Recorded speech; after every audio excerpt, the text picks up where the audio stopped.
Until showtime. Hello, everybody. Welcome into a Friday edition of the Computer America Show. Nathan Evans, managing editor of Popzara magazine, is here with us tonight. It's going to be a fun show. We're going to talk about everything from tech to movies to, we're all over the road. It's Friday. Show reminder winner of the week also coming up. So stay tuned for a fun, thrilled-packed episode of Computer America.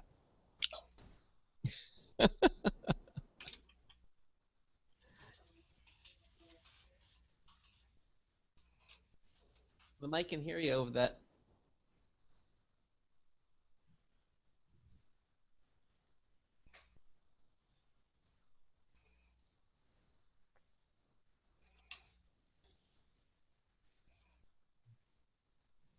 Ten seconds.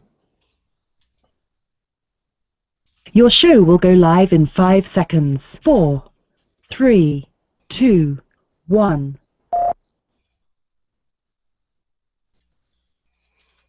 Broadcasting live, it's America's longest-running national radio talk show on computers, Computer America, hosted by national columnist Craig Crossman. Look for Craig's weekly column in your favorite newspaper. This show is being beamed nationwide at ComputerAmerica.com. Keep it here for technology news, computer products, guest interviews, and your phone calls. You're listening to Computer America. Hello and welcome into the Computer America Show. It's the nation's longest-running, nationally syndicated radio talk show on computers. Computer America is heard around the world and coast to coast. And I'm your host, Craig Crossman. And I'm your co-host, Ben. And it's Friday! Yes, we made it.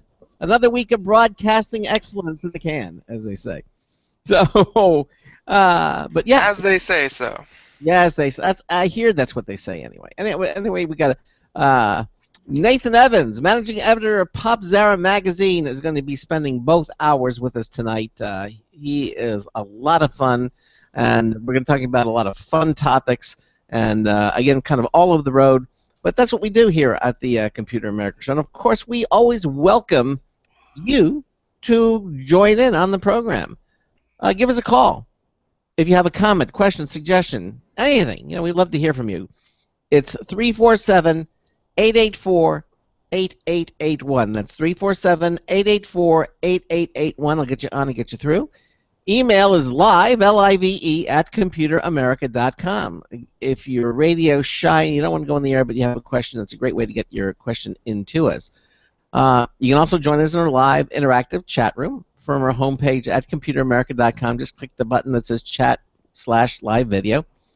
It'll take you to a page with a split screen. On the left-hand side is our chat room. The form for our chat room, actually, you just put in a username. That's the name you'll be known by when you're in the chat room. Click the connect button, and your browser will move you into the Computer America chat room. This is probably one of the last times I'm going to be saying this because come next week, I think we're going to be moving to our brand new website. We're very excited about it. But, it may or may not happen. We'll keep you informed. And sharing that same page on the right-hand side is our live Computer America video stream. That's right. Not only can you listen to the Computer America Show, you can watch the Computer America program. You can see me, and you can see Ben. Ben is now fully videoized. I don't know. I don't even know what you're trying to say. Yes, exactly. I don't know if it's an actual word, but yes. So basically now you can see Ben, but also when we talk about websites or products or services, you can see them fully interactive on Ben's screen, which you can see. Interactive for me, not for you. For you, it's still just they sit back and enjoy the show. Right, but you get to see all the same time. Exactly. And of course, I'm on there, and from time to time you get to see our guests as well. So that's how the video works. But the fun thing is, give us a call at 347-884-8881. That's the easiest way to contact us if you have a comment or question or suggestion. All right. So that said, let's get started. Did I mention also we have a show reminder winner of the week? Yes, we have one of those too. That's right. Some lucky person's going to be winning a really nice prize from Logitech, the Logitech T650 glass wireless touchpad. Really a beautiful touchpad, valued at $80. Someone will win that tonight. So, all right, well, let's get our guest on the program now. Popzara magazine. The word Popzara is defined as being a bazaar of popular culture spanning the world of arts and entertainment, fronted by an anthropomorphic cap-wearing dinosaur mascot. He's still on there, isn't he? Well, Popzara is there to help you wade through everything. You'll find reviews on video gaming, movies, technology, cultural movements, and icons, even politics. There you can find opinion pieces, debates, reflections, reviews, analysis, news tidbits, and so much more. So back with us here on a Friday night is the managing editor of Popzara magazine, Nathan Evans. Nathan, welcome into the Computer America show. Hey, Craig. Hey, Ben. Welcome back. I had to cancel like my 100-person party to go see the Avengers, but for you guys, it's totally worth it. I was about to say you missed the for us you had to miss the red carpet premiere of the Avengers. I know, shame. Now I'll have to go to a much more affordable matinee. Darn. So you've seen it? I am pretty much the only one of my entire staff who has not seen it. I don't feel as jealous. This is what happens. I plan to go on a Sunday afternoon and a matinee. That's probably the best time I'm going to go. And Craig wants to avoid all those darn kids that want to go see a movie about comic books. Exactly. Well, the lines are just stupendous, and usually on a Sunday afternoon you have a better chance of going to see the movie and getting a fairly good seat. So definitely we'll go see it on Sunday afternoon.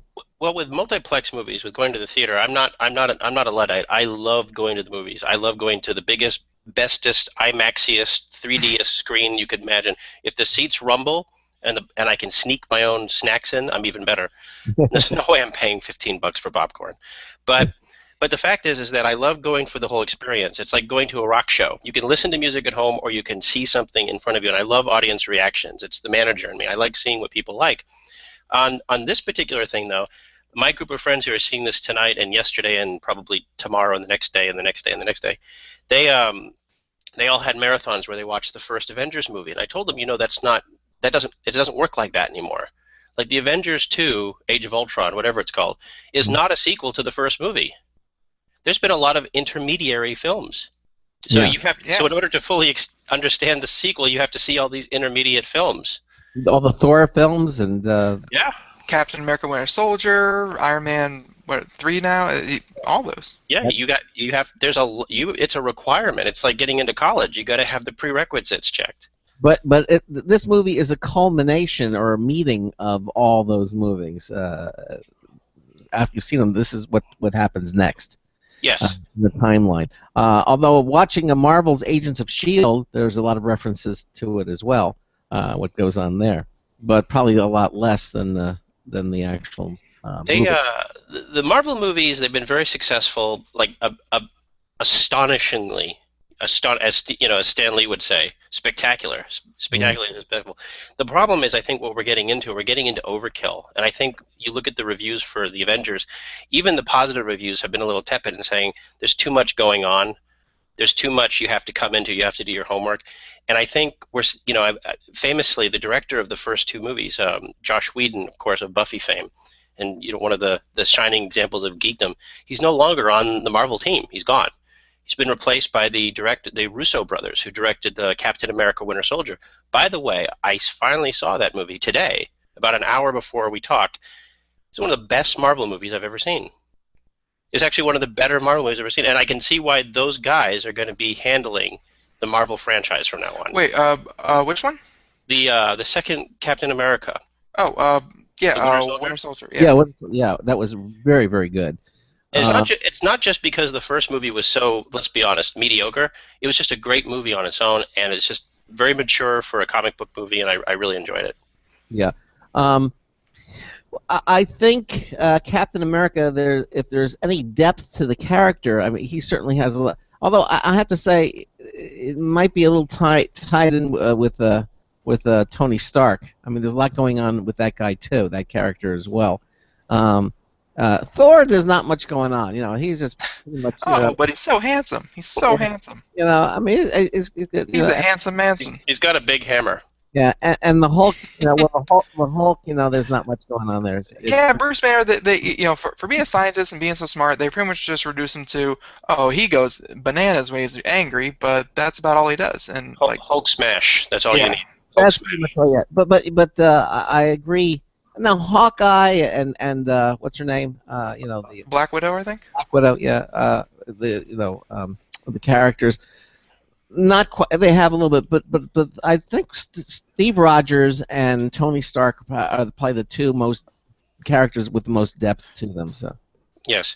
Black Well, Black Widow has her own assets, and Jeremy Renner as Hawkeye, he's a worthless character for the most part. But that's why these characters don't have their own movies. That's why they need to sort of be grafted onto the Avengers movie. And I like the actors. I mean, there's nothing wrong with the actors or anything.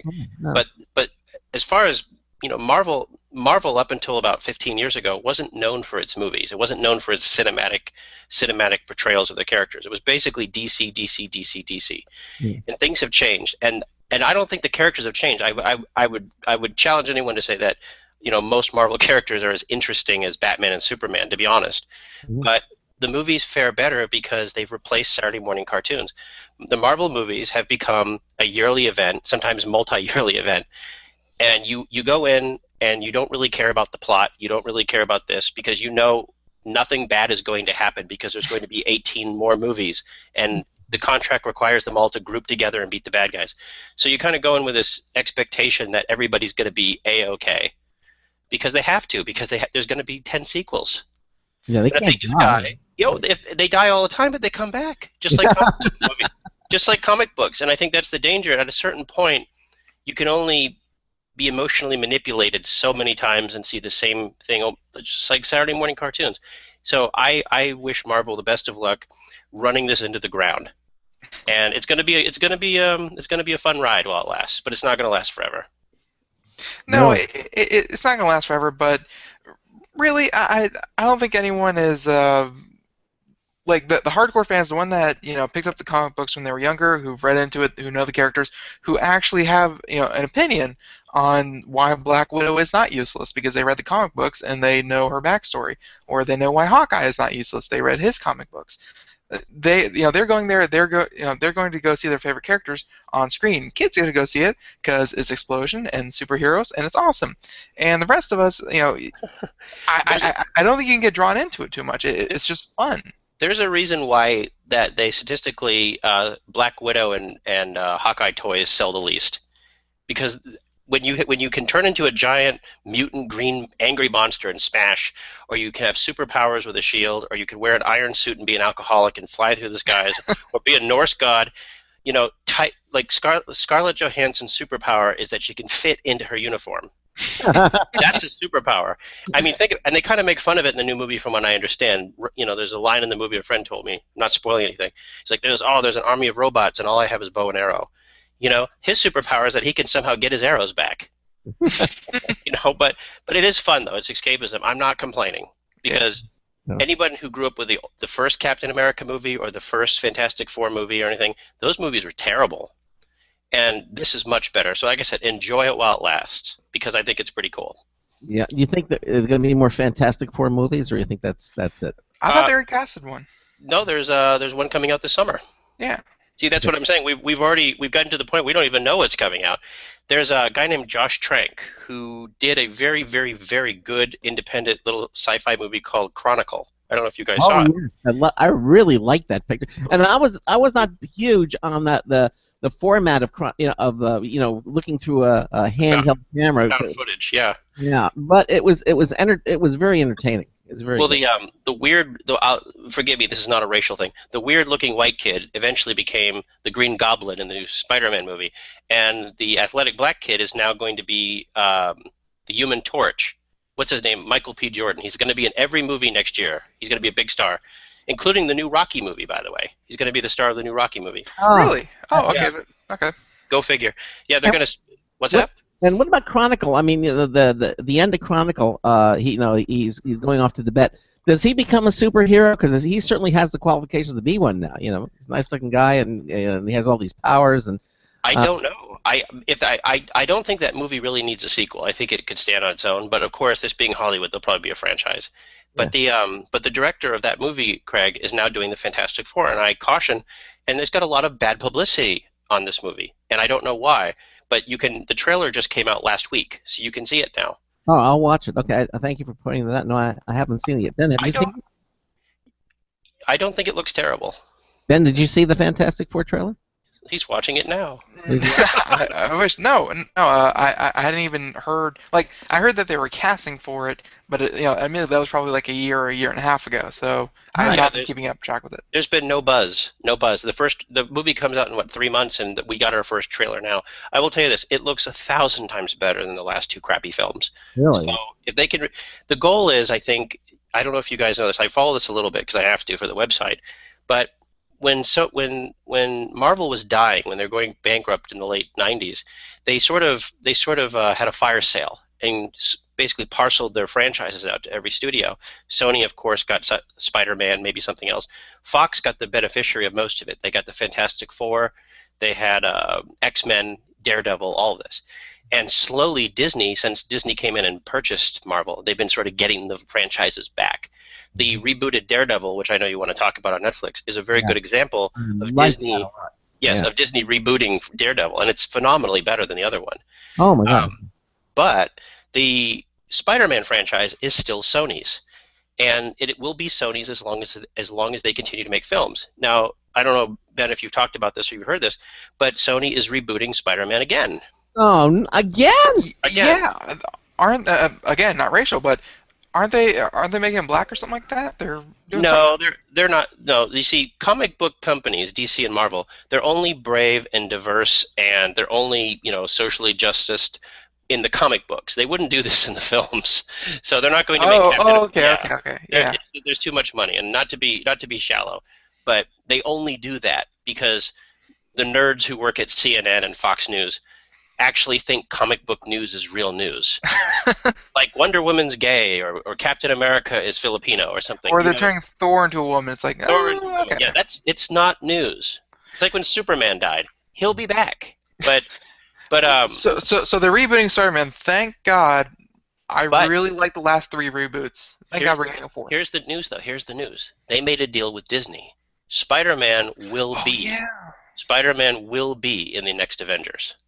Mm-hmm. He's joining the team. Now, the rumor is that he's actually going to be a kid, and I think the betting money is they're going to, because this is the way comic book movies, they usually hire British actors.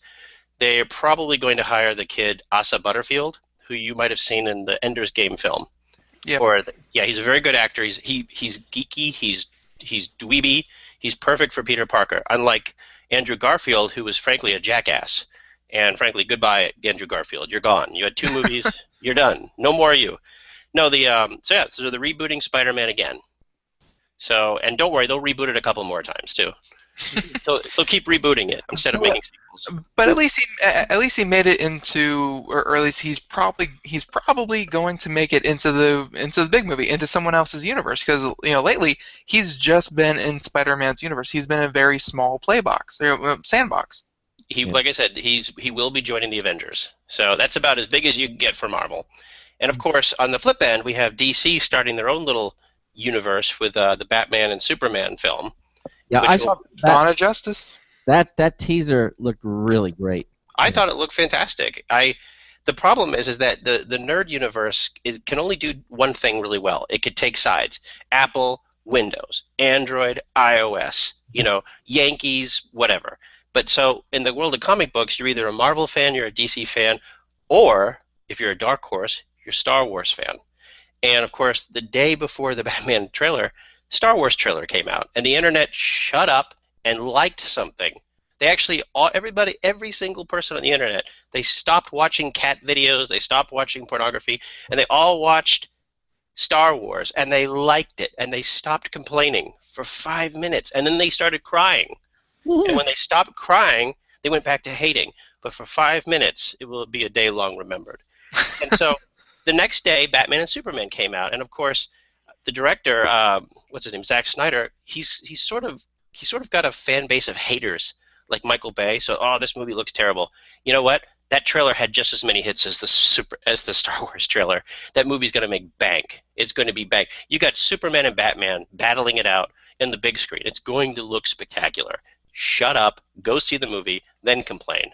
That's what's going to happen. You know, the only thing I can't understand though, it's you know, I don't understand the premise because it's Superman. You know, you can't. How do you, you know, and Batman, great. You know, but the point is. Well, they have to kind of, you know, learn what each other want, and then eventually, you know, we know at the end of the movie, Dawn of Justice, they're going to form the Justice League, and we're going to start meeting other superheroes. But before, they have to realize, you know, what do you want? What are you doing here? Why? They have to battle it out. You know those romantic comedies, Craig, where they always have like the really hot girl and the really hot guy, and then they have to work together or do a job together, and they hate each other, and half the movie they bicker, but by the end they get together.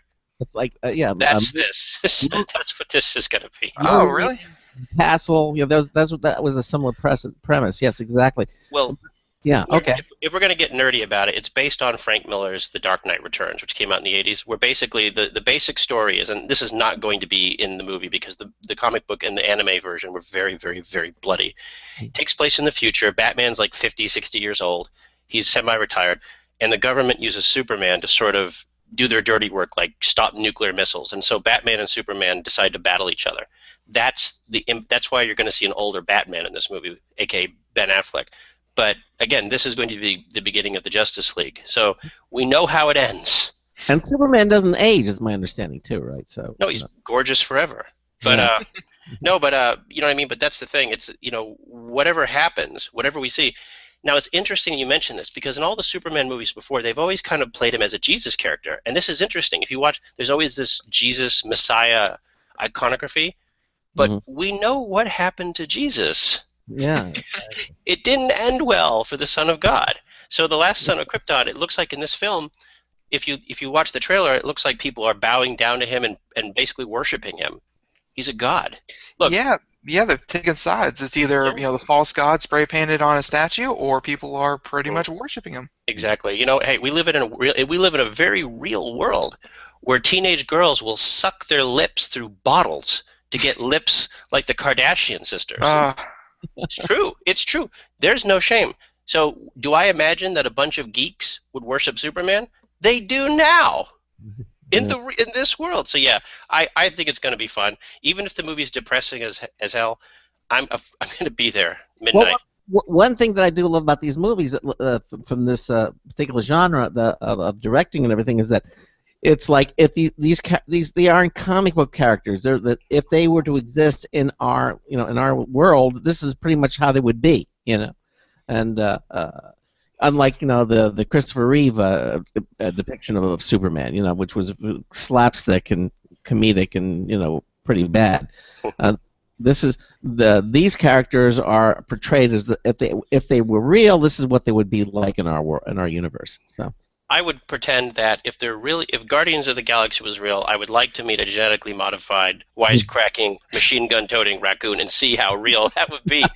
But I will say this. I'm in 10 years' time when we've run this course, when we have Craig, there's supposed to be 25, 30 comic book movies in the next 10 years. There's too many.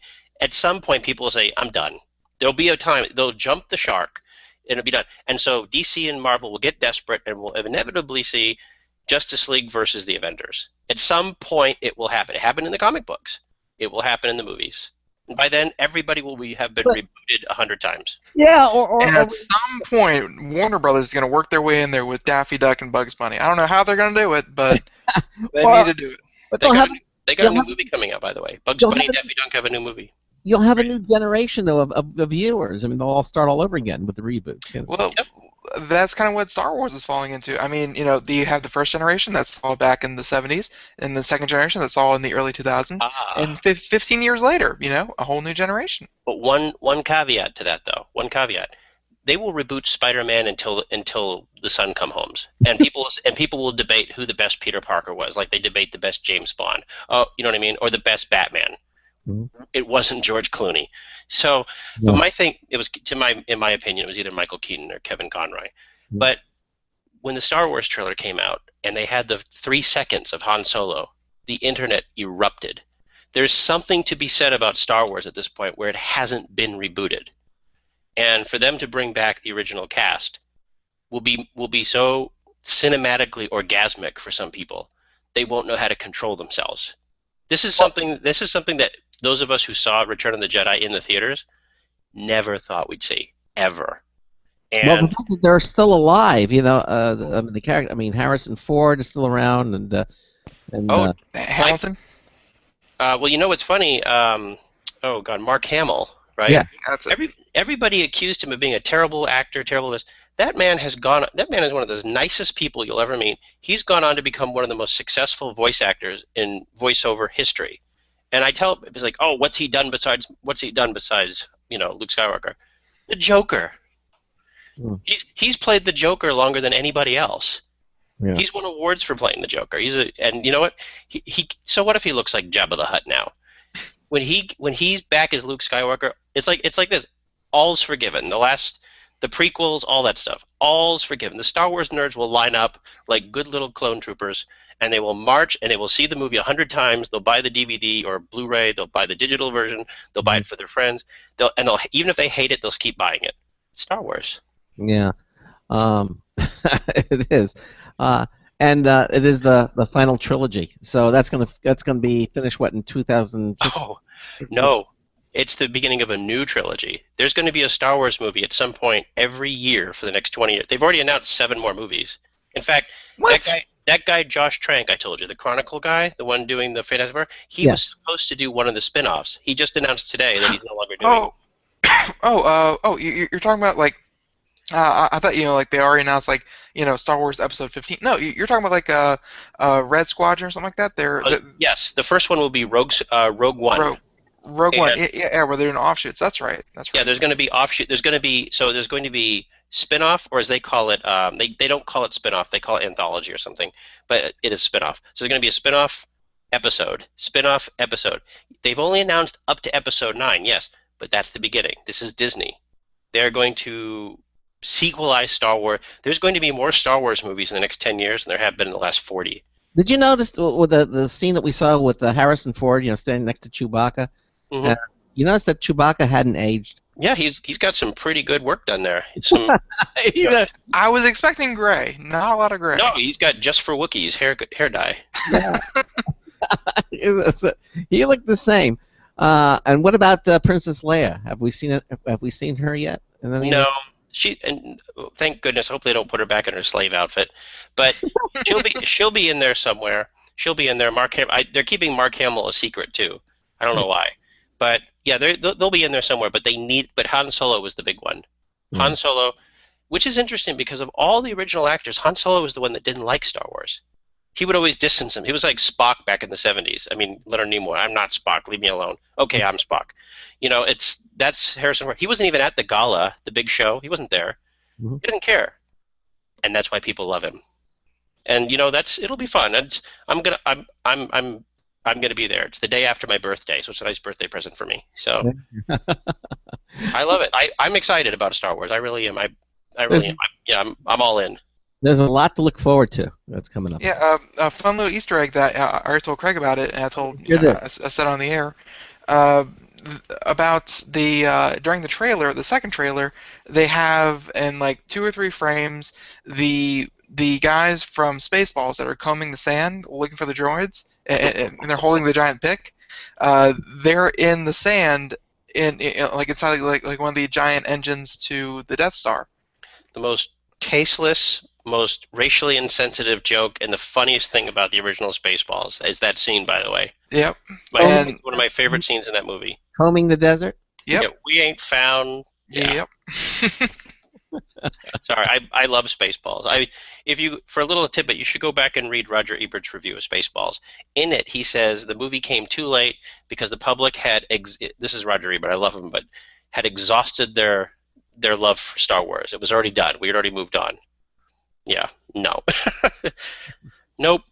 And now Spaceballs is a classic. And I saw this great documentary with Mel Brooks, and Mel Brooks was saying the movie was a disaster. Nobody went and saw it in the theater. But it's made him more money than any other movie he's ever done, thanks to video and home video. Well, it was kind of the sequel to History of the World Part 1.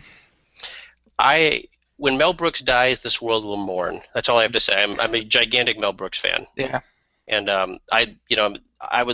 it saddens me, Ben, that we couldn't make a Blazing Saddles today. There'd be riots. Well, look what happened. What was it? A Million Different Ways to Die in the West. That was an attempt to try to like Blazing Saddles, and it failed miserably. That's because it was terrible. It was a terrible. McFarlane, I can love and hate him, but Ted was genuinely funny. A Million Ways to Die in the West was excruciating. There was a scene in that movie with Liam Neeson that lasted 10 minutes, and it wasn't funny. Like why? Why have Liam Neeson if you're not going to be funny? But no, it was a terrible film, a horrible film. Yeah. We don't talk about it. All right. Well, we're at the bottom. So the time just moves so quickly when you're here, Nate. You're listening to the Computer America Show on the Blog Talk Radio Network, on the IRN Radio Network, the TuneIn Radio Network. Nathan Evans, the managing editor of Popzara magazine, is here. We're going to have a final version of the News Test Bulletin Review, the last one before we go to the new one next week. We'll be right back. Don't complain about your cable bill going up and up and up. Do something about it. Grab a pencil and jot down this special number, 1-866-663-MyTV. The more cable TV rates go up, the better digital satellite TV looks. So, disable the cable and get more of your favorite channels in 100% digital quality for less money. Call 1-866-663-MyTV. Right now to sign up for packages starting as low as $19.99 and up to 4 rooms. There's no equipment to buy. That includes your free HD TV upgrade, your free DVR upgrade, and your free professional installation. And the best part, the pristine digital picture and sound. Call 1-866-663-MyTV. So, what are you waiting for? Pull out your major credit or debit card. Call 1-866-663-MyTV. 1-866-663-MyTV. Disable the cable, cut costs, and get more. Call 1-866-663-MyTV. 1-866-663-MyTV. Hi, this is Craig Crossman, host of the Computer America Show. You have important meetings to schedule. Your company's getting ready for its IPO, and you're in charge of the PTA fundraiser this month. So how do you coordinate everyone to be available at the same time? Are you still using emails, phone calls, even text messages to schedule meetings with a group of people? How's that working out for you? That's so great, huh? It's a fact that every day, millions of people suffer from scheduling headaches. Well, with Doodle, scheduling meetings with a group of people is quick and easy. With Doodle, you can easily propose available times to each member. Each one checks off the times that they're available, and then you simply pick the time that works best for the group, all in an easy-to-read display that integrates with your existing calendar. Nothing could be more simple. Give Doodle a try for free, and like millions of Doodle users, you'll truly see how easy it is to find the perfect date and time for all your meetings. That's www.doodle.com.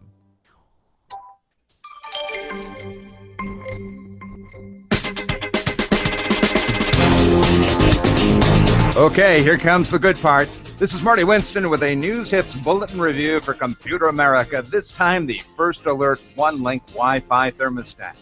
It starts with a digital thermostat that can be configured for almost any home's heating and cooling equipment. Next step, set up 4 day-part schedules for each day of the week. Set your desired temperature and how much leeway you want to allow before heating or cooling kicks in. That's just the starting point for the First Alert One-Link Wi-Fi thermostat. The screen is interactive and can show day, date, and your pick of favorite photos. You can set away or vacation schedules. You can look at its past week runtimes. You still haven't used Wi-Fi, so let's go there. One choice is to configure it just to download your local forecast, which displays at the top of the screen as a temperature with a trend arrow and a probability of a precipitation with an outcome icon. You can also use their cloud service to read and control your thermostat remotely through any of several companion apps. We recommend against that, but we're not your mommy, so you choose. Bottom line, the First Alert One-Link Wi-Fi thermostat hides a very nimble control system behind a very pretty face. This is Marty Winston with a News Tips Bulletin Review for Computer America. Welcome back to the Computer America Show. Craig, I hope you're watching that video. Yeah. So welcome back to the Computer America Show. Nate Evan is joining us here. Popzara Magazine. We have their website up, on our split screen. So please check it out. Everything I'm sure that we're talking about, to some capacity, is already up here. Very, very cool, and of course with a lot more that we're probably not going to cover tonight. We hit movies pretty hard. I'm happy with that. So I think, I was going to leap in something a little bit more political, but it's probably at this point just human rights, with the whole body cams in the White House and things like that. But instead, I just remembered, I wanted your take on it. If you had a chance to check out the HoloLens 2015 demonstration at Builds. Was I personally there? No, I wish I was. If you saw the demonstration video. I did, the one with Minecraft? No.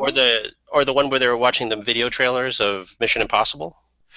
Yeah, that's it. Yes, they sort of all blend in. I'm very excited about HoloLens because I've been on this show and I have expressed my reticence to join the whole virtual reality bandwagon. And not because I don't like virtual reality, but one of my points is that it's not safe for your eyeballs. And the fact that we haven't heard the Surgeon General talk about that doesn't mean anything. They still barely recommend smoking. No, what I like about augmented reality is that it works with what we have today. And it takes something that's in front of you and augments it. And again, nothing about virtual reality, but it's just the idea that you could take something and with minimal invasion just to change it in a way that could benefit you. That's already more useful to me, and it solves a lot of the issues that I have. Will it be as cool as virtual reality? I don't know, but will it be more functional? Of course it will, because it puts less impetus on the computer to re-render the entire world, and I don't think it's going to change the way we do gaming or anything. Mm-hmm. But I do think it has the opportunity to enhance a lot of accessibility, especially for people with disabilities or people with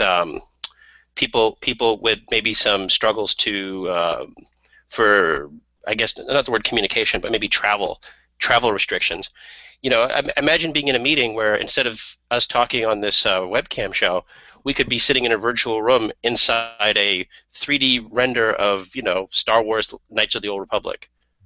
Yeah, see, that's important to humanity. No, but it's like, remember again. But seriously, in Star Wars, you remember the first one? They're playing that hologram game.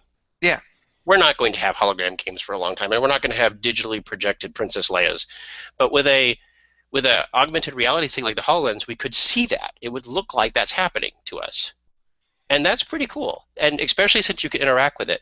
Now, I'm not convinced that you need Windows 10 for it because this is Microsoft we're talking about. But I like the idea of it. I'm excited by what I see, but I'm going to be cautiously optimistic about it. Yeah, people were saying that the video was very well coordinated, orchestrated, choreographed, whatever word you want to stick to it, in that they were making very, very careful moves to not show the one drawback of augmented reality, and that is, I want to say it's like stereo optics or something like that, where when you're wearing augmented reality or you're looking through augmented reality, let's say you're watching one of those TV screens that he was throwing around left and right, and all it does is kind of project that image in front of whatever you have in front of you. So if you were to hold up your hand in front of your face, you would still be able to see your hand, but it would look like it would go behind the video screen, which would kind of take you out of the whole perception. It would ruin your perception of the room and kind of ruin the whole experience. So if you notice, he's kind of like taking these very wide turns. He's avoiding stepping in front of anything, because if he did, you would see one of the major drawbacks. Like if you didn't know about it and you just saw the video, you'd be like, wow, that video was amazing. I thought this technology was 20 years down the road. There's still drawbacks, but they did a very good job of coordinating around them. Yes, they like the whole problem about 3D in general and the way it's projected, either it's on a 3D screen like if you're seeing the Avengers or on a Nintendo 3DS, is with stereoscopic vision. One of my editors on the site Corey, I'm not sure he would mind me telling you this. He has this problem, and we talked about this when he went to CES. There was a whole gaggle of these companies trying to pass off, eye tracking software and 3D software, and he said, "Sorry guys, it won't work on me."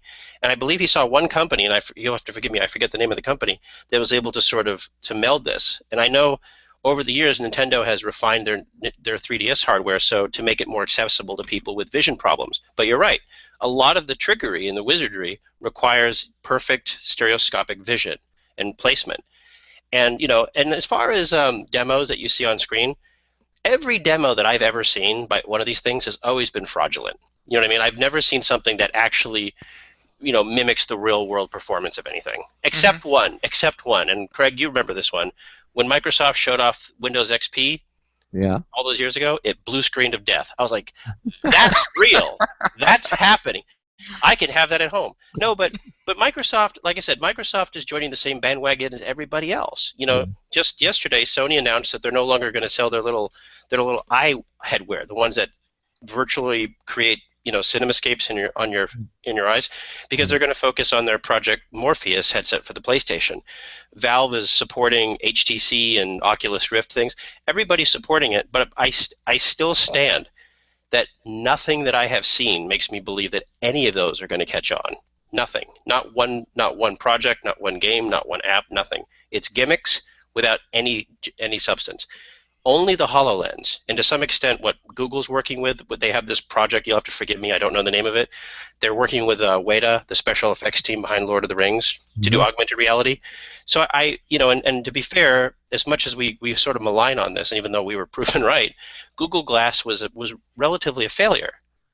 And it wasn't a failure because it was a bad idea. It was basically the same thing as this, Ben, is augmented reality. It was a failure because Google historically doesn't know how to make a working product. And they just don't.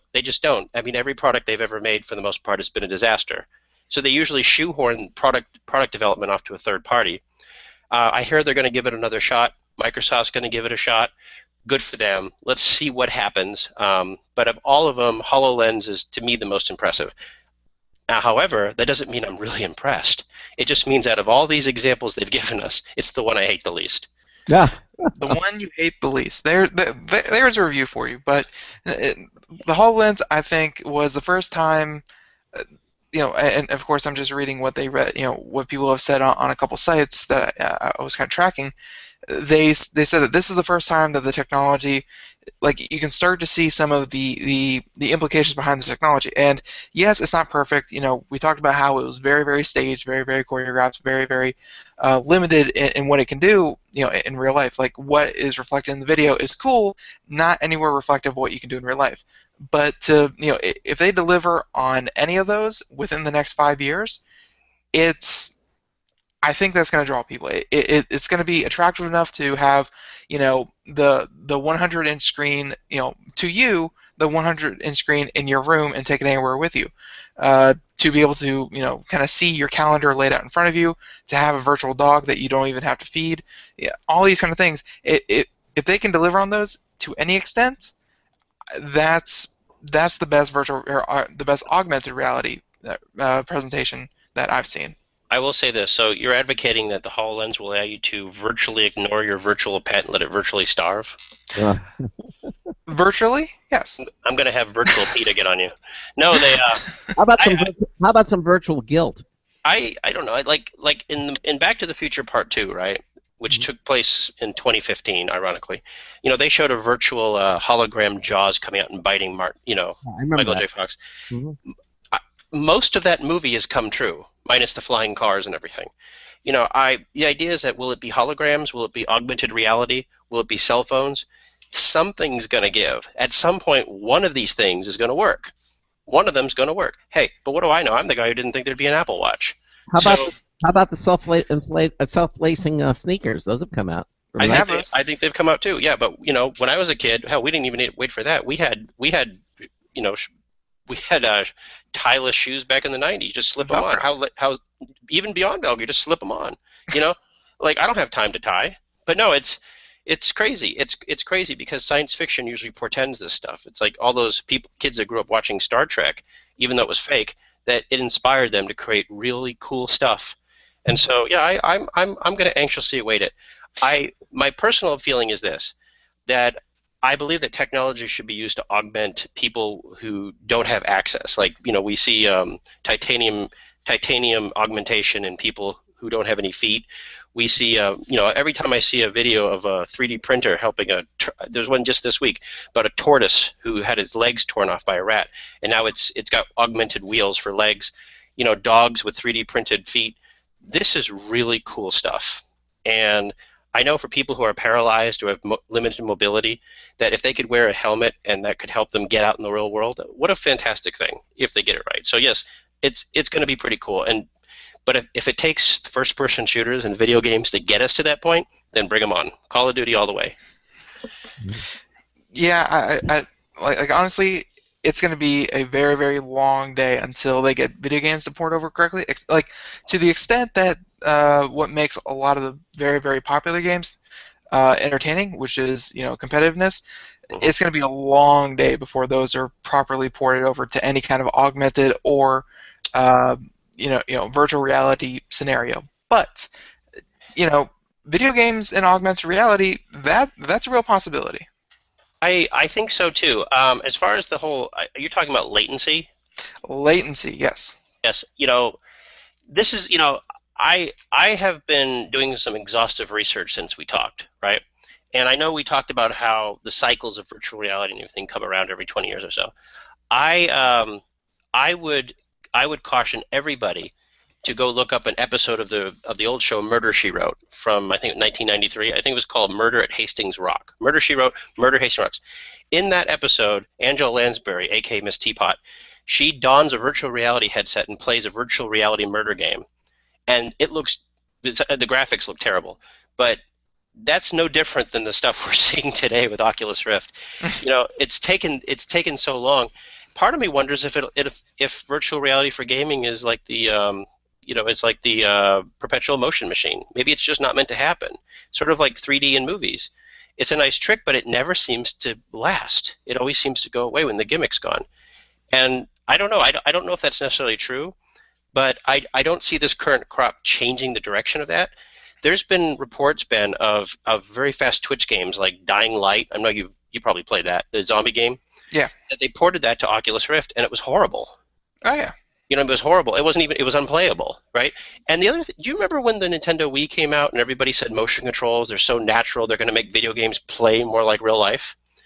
Well, they did. They did. And you know what people discovered? They don't want video games to play like real life.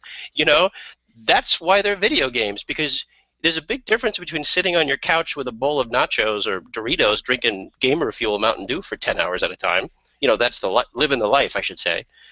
And being out in the field and running around and moving your head around and flailing your arms, that stuff gets tiring real fast, especially if you're the average gamer, who let's be charitable here, is not exactly Adonis. Waggling and moving around is really cool. Moving your neck around is really cool for a couple of minutes, right? But you do that for 8 hours playing a first-person shooter? No, I don't see it happening. Yeah, no, neither do I.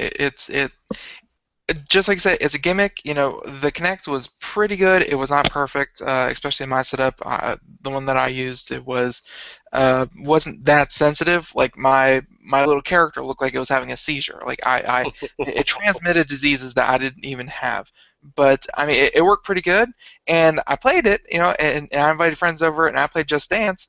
And I also had Rock Band, the drum kit and the guitar and the microphone, all those things. But at the end of the day, I always went back to Call of Duty with a controller in my hand. I always went back to Halo. I always went back to the controller. I had all this other stuff that was, technologically more superior, but it's just not really what you're used to, but what gives you the best experience, and the controller I think does. Be careful with the word superior, right? Because when I hear that a lot, when people say, "Oh, this is superior to that," and that, Craig, do you remember this? Ben, you probably don't know this, but Craig, do you remember the Dvorak keyboards? Oh, yes. Remember that? Oh, you do? Okay, Ben, I'm sorry. Most people have never heard of them. Yeah. See, the idea is that they were going to make the better keyboard because it was going to have optimal placements, and all these scientific tests said the Dvorak was the better the keyboard. But people said, "Nah, They went back to the QWERTY keyboard. Oh, because that's the one they knew. The people didn't want to go through the effort of retraining themselves. Why do that? You have it done, it works, and that's it. You know. But another thing is, society, culture got to a certain point where this product was so embedded, right? Yeah. That better products were not necessarily better anymore. We had sort of moved on. That's and you know, and that's the way it is with technology. Like I hear people all the time say that touchscreen games are not games because they don't have real controls. Well, you know what? Okay, try playing Angry Birds with an Xbox controller. Tell me how much fun you have with that. It's terrible. You know, you want a touchscreen to play Angry Birds. You want a touchscreen to play Candy Crush. You do not want a touchscreen to play Street Fighter or Grand Theft Auto. Trust me, I've done them all. It's terrible. But, you know, different strokes for different folks. Hey, do you want to, like you said, Xbox controller? Try playing StarCraft with that. Not a lot of fun. But try playing a mouse and keyboard with Street Fighter. Not a lot of fun. It's great to have options, but superior is really the word we should be using is properly tailored for the experience. And virtual reality, I think, is like that. I think it's going to be properly tailored. I think adventure games like Myst would be great with virtual reality. You know, things like that. But I'm not a programmer, and I'm not a game designer. But as a fan, like every other fan out there, I'll tell you what sucks. And if you give me a sucky game, I'm not going to play it. And that's what I see happening with virtual reality right now. I don't see any evidence that they know what they're doing as far as gaming. But they're trying. Which is all we can ask for. And once the technology is out there, it just takes one good game that has everyone talking. It takes one good thing. Like, it just takes one little foothold to catch hold, and then it can flourish from there. But you know, we're closer than ever, so I can't wait to see it. You know, you and I have been talking for a while. Craig, I made you watch the video. Craig, what did you think of the video?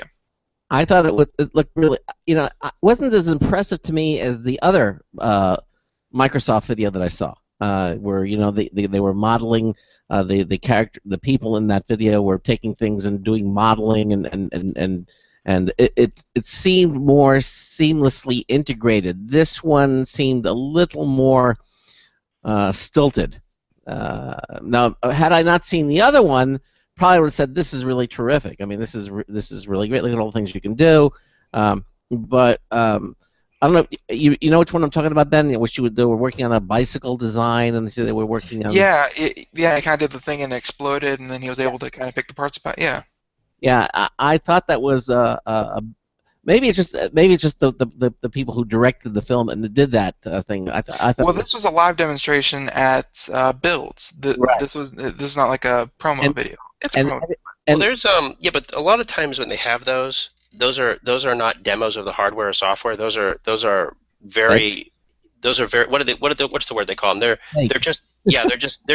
They're not demos of the working hardware. They're just, you know, they're fake demos. They're like concept designs, but yeah, and with you got one thing with Microsoft, to be fair, is they've had a really bad track record the last 2 years or so of over-promising and not delivering and showing videos that weren't correct. So, like if you go back and watch the first videos of like Windows 8 versus Windows 8.1 versus some of the Surface tablets versus this and that versus the Xbox One, a lot of the video footage they showed, Ben, turned out to be fake. And so that's what I'm saying. I'll believe it when I put it on my head and see it. Okay. And hey, maybe just the visual of, because I've heard a lot of people say it, like when they try these things out at trade shows, even like the goofiest demonstration video of like, you know, they put you on a roller coaster and then they send you over the hill and then you feel like you're going on the roller coaster and it feels like it. Like maybe just the simple act of putting it on, they can't really convey that through a promo video. It's just something you have to try. You have to go out to, you know, Best Buy. You're gonna have to go out to Brooks. You're gonna have to go out to somewhere and try this for yourself. See if you like it. I agree. I think the whole experience is based upon experience. It's about, you know, touching things. That's what happened with Grayson. Remember, he went out and the first time he put an Oculus Rift up on it was at the CES, and he came back glowing, saying, you know, oh, it was the best thing I've ever experienced. And I was on I looked like I was on the ledge of a building, and I actually got seasick. I had to sit down. It was so real, you know. So yeah, he was a little excited about it before he went to the show too. You know, it's like here's my view. Here's a philosophy that's always done well for me, and it's a little more conservative. I have a friend who's bought a new car, a new minivan. He's like, I love my minivan. I love it. It's great. It's wonderful. I said, okay, don't tell me about it. Come back in 4 months later and tell me how much you love it. Because everybody who spends this much money or is really excited, it's like getting married, the afterglow. You're very excited about it. That is the worst time to give someone your opinion. Use it for a little while, get a little dirt under your fingernails and everything, and then come back after you've used it for a while and tell me if you still like it. In other words, wait till the honeymoon is over. Yes, and I had the same conversation about a video game we reviewed on the site a couple weeks ago, Mortal Kombat X or 10, and the conversation was, oh, but everybody really loved Mortal Kombat 9. I said, no, they didn't. Oh, but Nathan, the reviews all said they loved it. Yeah, here we are 3 years later. Nobody's playing it, but they're still playing Street Fighter 2. What people love on the honeymoon is not necessarily what they love after the honeymoon. So, when you work for critiquing, when you work in reviewing editorial, you sort of have to push your passion down a little bit. You sort of have to give up the joy of being able just to enjoy something, and you have to sort of think about it tangentially and say, well, how is this going to be for grandma? How is this going to be for that in 2 years? Is this still going to be a gimmick? And a lot of us are guilty of not following that, myself included, right? We all want everything to work. We all want it to be Star Trek and sci-fi and everything. And like I said, I think if anybody used Oculus Rift, they put it on, they would absolutely love it. If I paid $400 for something, I'd love it too. But would I still love it 2 months later? I don't know. I really don't know. So, like I said, HoloLens, out of all of them, has my interest the most, just simply because it, like you said, Ben, it doesn't change the world, but it just wants to augment it a little bit. Just wants to add a little something to it. And that tends to be Minecraft people. So we'll see. Okay. Yeah. All right. Well, again, you're listening to the Computer America show on the Blog Talk Radio Network, on the IRN Radio Network, and the TuneIn Radio Network. Nathan Evans joins us for both hours. And again, if you have a comment or question, give us a call, 347-884-8881. And we've talked about movies, and we're talking about the HoloLens and everything. I want to go back a little bit to this Daredevil Netflix show. I got hooked from the first one that I watched, and I binged watched that. I saw it took me I saw everything except maybe the last 2 episodes. It took one more day to see that. And I was sad that it was over after it was gone. And I went back and looked at a couple of the episodes that I thought were particularly interesting and why. But I thought it was a wonderful, visceral, gritty, realistic. The thing is that like I don't use the word cartoony, but so it's not like the movie. No, not at all. I mean, you don't see the Daredevil actual costume and thing appear until literally the last episode, where he finally becomes Daredevil. It's all kind of leading up to that, and to the final episode. I don't want to have any spoilers, but it really lists up to the last episodes when you actually see him as Daredevil. But I don't remember. Do you remember the first fight scene in the first episode where he's going to rescue that child? That was the only reason I know this, Ben, is because I lost a bet. That was the second episode. Was it? I thought it was the first. Yeah, I thought so too. I was wrong. The one where he pummels the whole hallway of thugs. Yeah. That was amazing. I mean, because it was real. It was so realistic yet and so well done. That particular scene. I mean, I had to go back and watch that again. Yes. For anybody who wants a reference, Ben, have you ever seen the movie Old Boy? Oh no.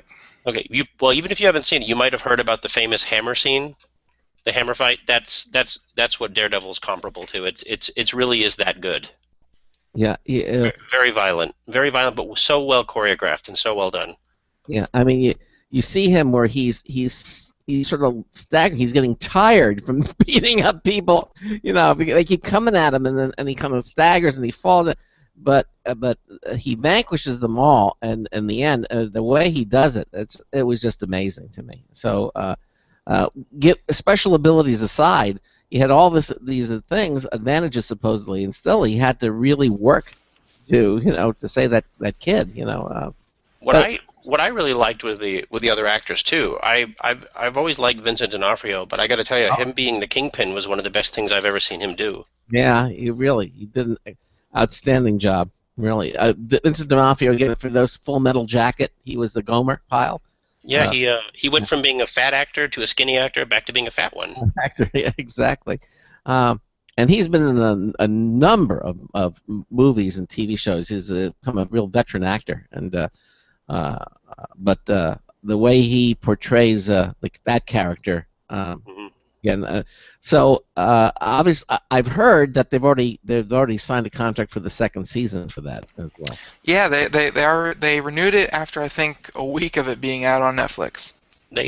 And that show isn't just a show, because like I said, this is Marvel we're talking about. You can't just have one show. Mm-hmm. The plans are there's going to be 3 other Marvel shows on Netflix, and they're all connected to the show. Wow. Really? So, yeah, they're all connected. It's like an Avengers on television. So I forget. God help me, I forget the name of the second show. It's January Jones or Jessica Jones. Mm-hmm. So Daredevil will spit off into that show, and then that show will spit off into another show, and that show will spin off into another show. And then all 4 shows will spin off into one giant show. Hey, listen, we're at the top of the hour. We're going to take a quick break, and then we'll continue on. We're talking about Daredevil. This is the Computer America Show on the Blog Talk Radio Network, the IRN Radio Network, the TuneIn Radio Network. We've got a News Tips Bulletin review coming up again, and also a show reminder of the week, winner of the week. Stay with us. Broadcasting live, it's the only national radio talk show on computers to air every weeknight. Computer America, hosted by national columnist Craig Crossman. Woo-hoo! The first hour's behind us, but there's still more of tech news, tech talk, and your phone calls. We're being beamed nationwide at ComputerAmerica.com. You got computer problems? Bring them on. You're listening to Computer America. Computers run the world, and we run computers.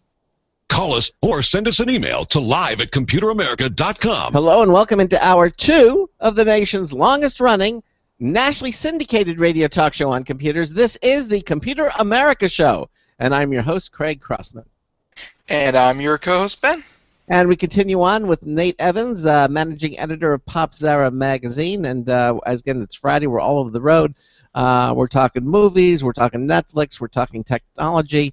It's just a lot of fun. We also welcome you to join us, 347-884-8881. If you have a comment or on anything we're talking about tonight, we certainly love to hear from you. We've talked about the Avengers movie, and we're now talking about the Daredevil series that was on Netflix. And if you have a comment about that, we certainly love to hear about it. But again, I was just saying that it was a very realistic show and extremely well done. And I'm glad to hear that they've renewed. And you were telling us that the renewal is tied into other Marvel. Now they're not doing. Currently, now you have Marvel's Agents of S.H.I.E.L.D. on network TV. And what else we had?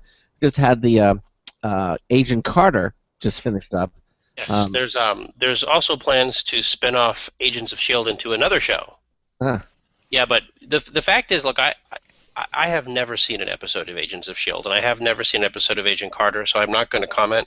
But from what I understand, neither of the shows get very good ratings, and nobody's talking about the quality of the shows very much. So, but with this Netflix show, everybody's talking about it. Yes. And it's gotten real buzz, and I'll tell you right off the bat, it's bloody, it's violent, and it's not great because it's bloody or violent, Craig. And I think you can attest. It has a depth because, well, first of all, it's 13 hours long, but it has a depth that we haven't seen in the big budget Marvel movies. It's very bloody, and the concept is, if for anybody who hasn't seen it, after the first Avengers movie, the city was left in desolation. It was destroyed.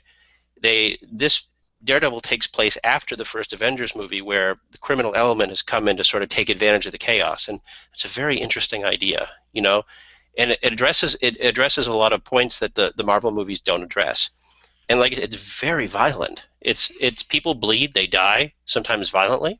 Yeah. And by the way, I just looked it up because I didn't want to seem like I didn't know what I was talking about. Thank you, Wikipedia.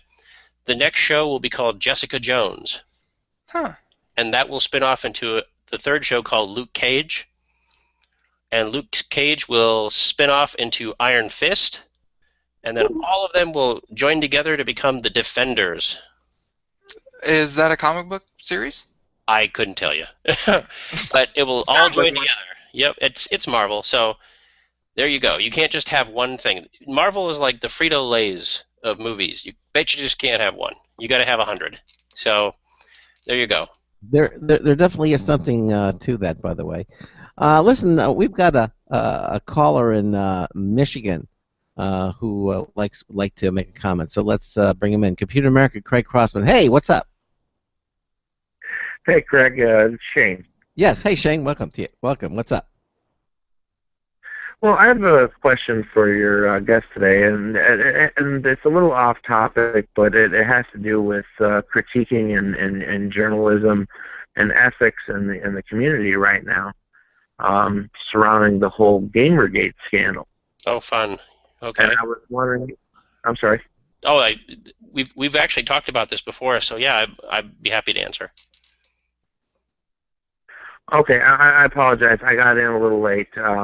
If it was already previously discussed. Not on this particular episode of the show, but he was talking about another time that he was on.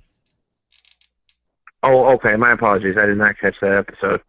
My concern is that, and I will go back to try to find that episode.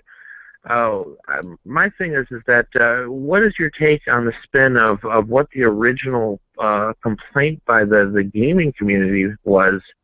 And where it was turned into an attack on women.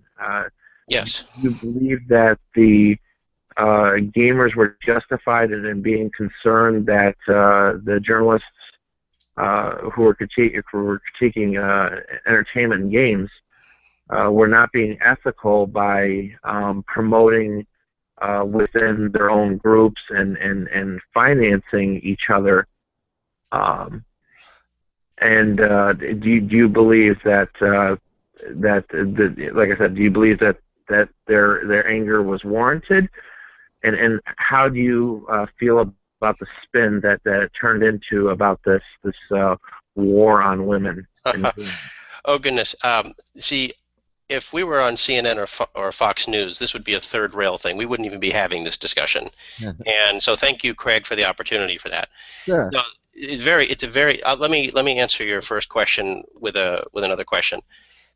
When you asked, was this an attack by the gaming community? I actually feel this was an attack on the gaming community from outsiders. Now, that's not to say that the gaming community isn't a bunch that correctly can be portrayed as a bunch of immature imbeciles and bro culture, or in Britain they call it laddish culture.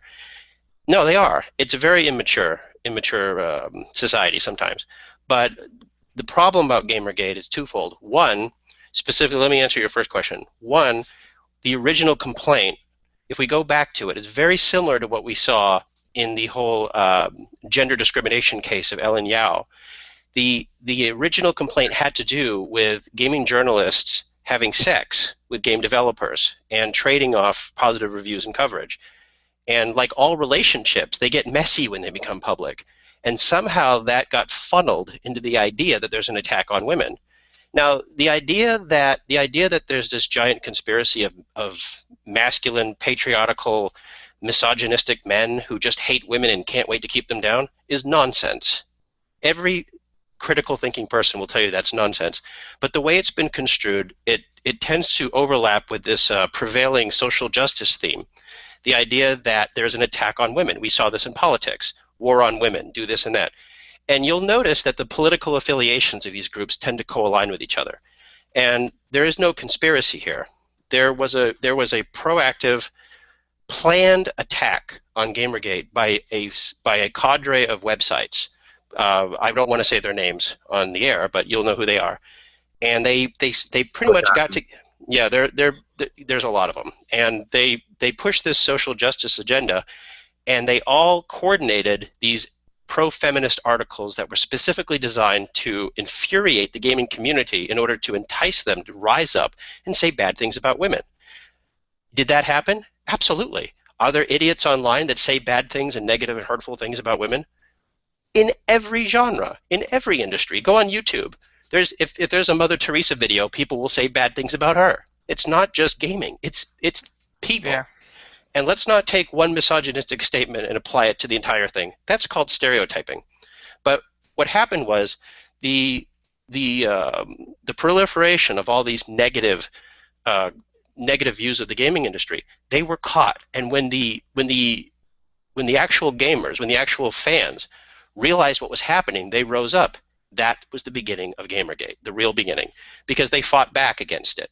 And they were just being attacked on every corner, saying, "Oh, you're a misogynistic person. You don't understand feminism." See, you can't win with certain people. It's not an anti-feministic campaign. It's not a pro-feministic campaign. It was the idea from outsiders that were funded from Kickstarter and non-gaming related sites like Vox Media that would perpetuate this myth that the entire game industry, and by extension the tech industry, and by extension the political industry, were all somehow conspiring to keep women down. And you see this at every single level.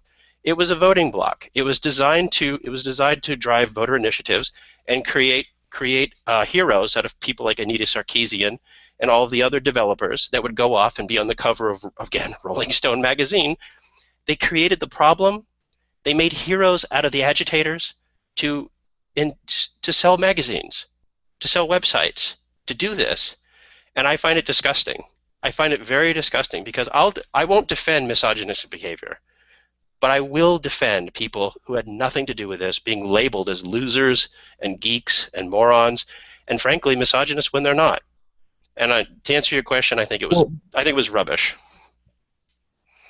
And you know, did you hear about a group of women by the name they're in a group called Honey Badger, who went to the Calgary Expo, who were kicked out because they had a Gamergate sign because they were they were against censoring the community that was protesting against the unethical nature of what was going on in the journalistic community. Are you aware of that happening? No, I'm not, and I'm not surprised. I'm because stories that were anyway related to pro Gamergate or pro, I think in this word would be sort of pro common sense would be marginalized. You have to understand, the same websites that coordinated this attack, this pro-feminist attack on everybody else, they are very influential websites, very influential ones. They command a startling number of readers, and they have connections with a lot of what you call not social media, but socialized media, like The Daily Show, like CNN, and things like this. So the idea that they would somehow want to promote alternative opinion is completely bupkis. They won't do that. But every single instance that they can find to inflame Gamergate back up, they have tried. And happily, they have failed. The Gamergate discussion has fizzled down to practically nothing, and for good or bad. For good because, frankly, a lot of really good people were being injured by it, and bad because nothing will change. Because we were not allowed to have a proper dialogue about what was actually happening. The idea that there may not be a specific gender inequity. The study just came out last week. You're welcome to go to Ars Techana, that discovered that in the tech industry, hiring practices typically favor women. But the problem is, and I think Ben, and I think Craig, you probably saw this too, we keep getting inundated with stories. Google is 70% men. Apple is 70% white man. All these companies are almost overwhelmingly white or Indian males, so there must be gender inequality, there must be sexism.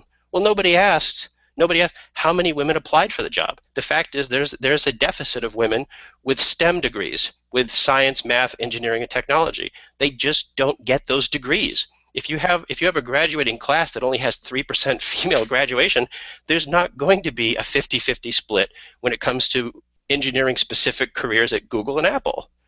Yeah, we actually had Intel on, I think it was last month, where they take part in scholarships designed to get more females into technology degree programs, and they actually had to start up programs where it was nothing but females because they felt females saying that they felt maybe elbowed out, shouldered out, pushed out of these fields. And I've seen charts that said female attendance in like computer science degrees is down. Like you think, it's increasing all the time. No, like it was higher 10 years ago than it is today. Like they're still not in the field as much as they should be. Yes, and there was a famous case study a couple months ago where Google invested, and by relatively speaking, it's not a lot of money, but they invested $50 million in this initiative to get girls to code. And of course, the presentation was a failure because they told girls with a pink website, you can code dating apps and you can make bracelets. Woo! And they put women on the stage who are not coders, who are not engineers. That the thing is, it's not to say that there's an inequity in interest. There's an inequity in effort. There's just not enough women applying for these jobs. And when you have the proto-feminists come in and say, well, it must be because that men hate women, that's not acceptable to me. That's not acceptable to anybody who knows what's really happening. Is it predominantly male? Yes. Well, you could say fashion is predominantly female. You could say teaching is predominantly female. You could say nursing is predominantly female. But we don't talk about those because the agenda are to get high-paying people in jobs in the tech and gaming industry. And you're not going to get that by pandering to feminists. You're not going to get that by saying, well, we want to improve on that. We'll get people interested in it, but don't bribe them. And don't slander those people who didn't have anything to do with it. Look, and to sum this all up, because we could talk about this all day, that this is going to cause a lot of hate mail, nathanevans.gmail.com. So, but the fact of the matter is that the women that have been put up at these pariahs and, the ones that, these are victims of hate crime and misogyny, read their tweets. These women are as nasty as the guys they blame. The problem is that their versions of things are not being promoted and carefully selected and pushed as examples of misogynism. These women can give as much as they can get. They are not pretty princesses. They are nasty. They are horrible human beings, just like the men who say nasty and horrible things to them. Now, does it make it right? Of course not. But don't get into a boxing match if you don't want to fight. My thing is this. We're not going to solve this problem here, but to answer your question, caller, and it's a very good question, and thank you, there needs to be discussion, and we need media that allows discussion to be happening, because without the discussion, we're just going to get the same biased trollop that we've gotten that caused this whole thing in the first place, and it's sad. Yeah, that was going to be my next question to you: is how do we correct the problem with unethical journalism and entertainment critiquing if we cannot have a dialogue? Well, I'll tell you this. There's one thing that gives me a little heart, it gives me a little happiness, and not in any true happiness. It saddens me that we have to do this. The coverage of the Baltimore riots in the last few weeks has been one of the great focuses has been on, let's just say, for example, CNN. The way CNN has parceled out specific coverage to make certain people look a certain way. For the first time in a long time, the mainstream media has called CNN out for their tactics. That is wonderful. CNN has thrown gasoline on the fire of these events time and time and time again, because if a plane goes down or a city burns, they get good ratings. They encourage it to happen. Their asinine anchors go into there and it's like hitting wasp nests, and they say, hey, look, this guy's robbing a store. Why don't you go rob that store? They film it. Hey, look who robbed. They need to be called out. The media deep down has a deep-seated desire to tell the truth. They have a desire to present the news. But tabloidism and sensationalism, they want to hurt, and they want everyone to watch people getting hurt. So yeah, I think a dialogue. The more people we have watching, the better we can get the better information. That's all I can say. Hey, Shane, listen, I appreciate the call. And thanks for calling the Computer America Show. Keep listening, okay? Always. Thank you. All right. All right. 347-884-8881. I'll get you on and get you through. Email live, live, at computeramerica.com. One of the better callers lately. That was great caller. Thank you. Yeah, I like that entire line of questions. Yeah. Nice to talk about substance, Ron. I love Daredevil. I love Earth to Echo, but this is not a conversation you would hear on mainstream media, and I think that's lamentable. I don't like that. Oh yeah, that's right. We are mainstream media. We're just gonna scrub that whole last 20 minutes. Daredevil, you say? Amazing. Daredevil, yeah. And here's Nathan for another 20 minutes of Daredevil. No, I love Daredevil too, but it's when you talk about politics and everything, you're gonna hit that third rail. Yeah. Somebody's going to be offended. So, yeah. Craig, go ahead, please. Yeah, no. So I'm going to say I wanted to get back on track with the because you mentioned also that No more Daredevil. No, I know it ties into Netflix and their record earnings, and also I talk a little bit about green eggs and ham too. So I want to kind of. Oh, we're a cooking show now. Okay. Do we have time to get into green eggs and ham? Sure. Yeah, exactly. We do. Okay, green eggs and ham. Ellen DeGeneres has teamed up with Netflix to create a 13-episode television program about Dr. Seuss's Green Eggs and Ham. And the only thing we know about this is that they've been on record saying it will be the most expensive animated television program of all time. Wow. And their press release was written in Seussian-style language. So I advise anybody to go search out the Green Eggs and Ham press release for Netflix and read it. It's very funny. Yeah, okay. All right. And obviously Netflix is doing really, really well. They're reporting what, record earnings? Well, they continue to bring programming like this to Netflix. I can understand why. Netflix has an outstanding selection of original programming. They also have an outstandingly bad selection of programming. But that's how it works. There's an old saying in the video game industry, going back to that, is that the most popular gaming console is never the one with the best software. It's the one with the worst software. And so Netflix has its share of stinkers, but they also have its share of really good stuff too. It's a good mix because somebody, Craig, watches that crap. Yeah, and you'll see the ratings. You'll say, "Oh man, it's so terrible," but they still watch it. Mm-hmm. You know what I wish that Netflix would add is a little icon, something. It's so simple for them to do when a movie is subtitled. I wish they would give an indication. Well, the movie you're about to watch is subtitled because this looks okay, and then it's all subtitling. So I just that's if I had one comment about Netflix, they need to add something that indicates that the movie you're about to watch is subtitled. It's kind of funny you mentioned that because speaking of Daredevil, there was a microaggression controversy about that because blind people and deaf people wanted to watch Daredevil, and so now Netflix is going to add an audio narrative for deaf people to tell you what's happening on the screen. So they'll actually read you what's happening on the film. That's interesting, or sort of like a closed caption, but it's not. It's going to be a separate audio. Yeah. That's pretty cool. That's very progressive of them. I think that's a good idea. Yeah, I think. I've been trying to learn German, and I hear one of the best ways to learn German is to watch television shows, either English television shows and watch them with German subtitles, or watch German television shows and watch them with English subtitles. And I've been trying to do that. There are like 3 movies, and yes, they're all about World War II. There are about 3 movies that fall into either one of those categories. I really wish that their closed captioning was, much more robust, because right now it's laughable. Yeah, they and I assume one of those movies is Das Boot. So yeah, and the Hitler movie that they keep playing, because the one that they've turned into a meme where Hitler's mad at everything. But yeah.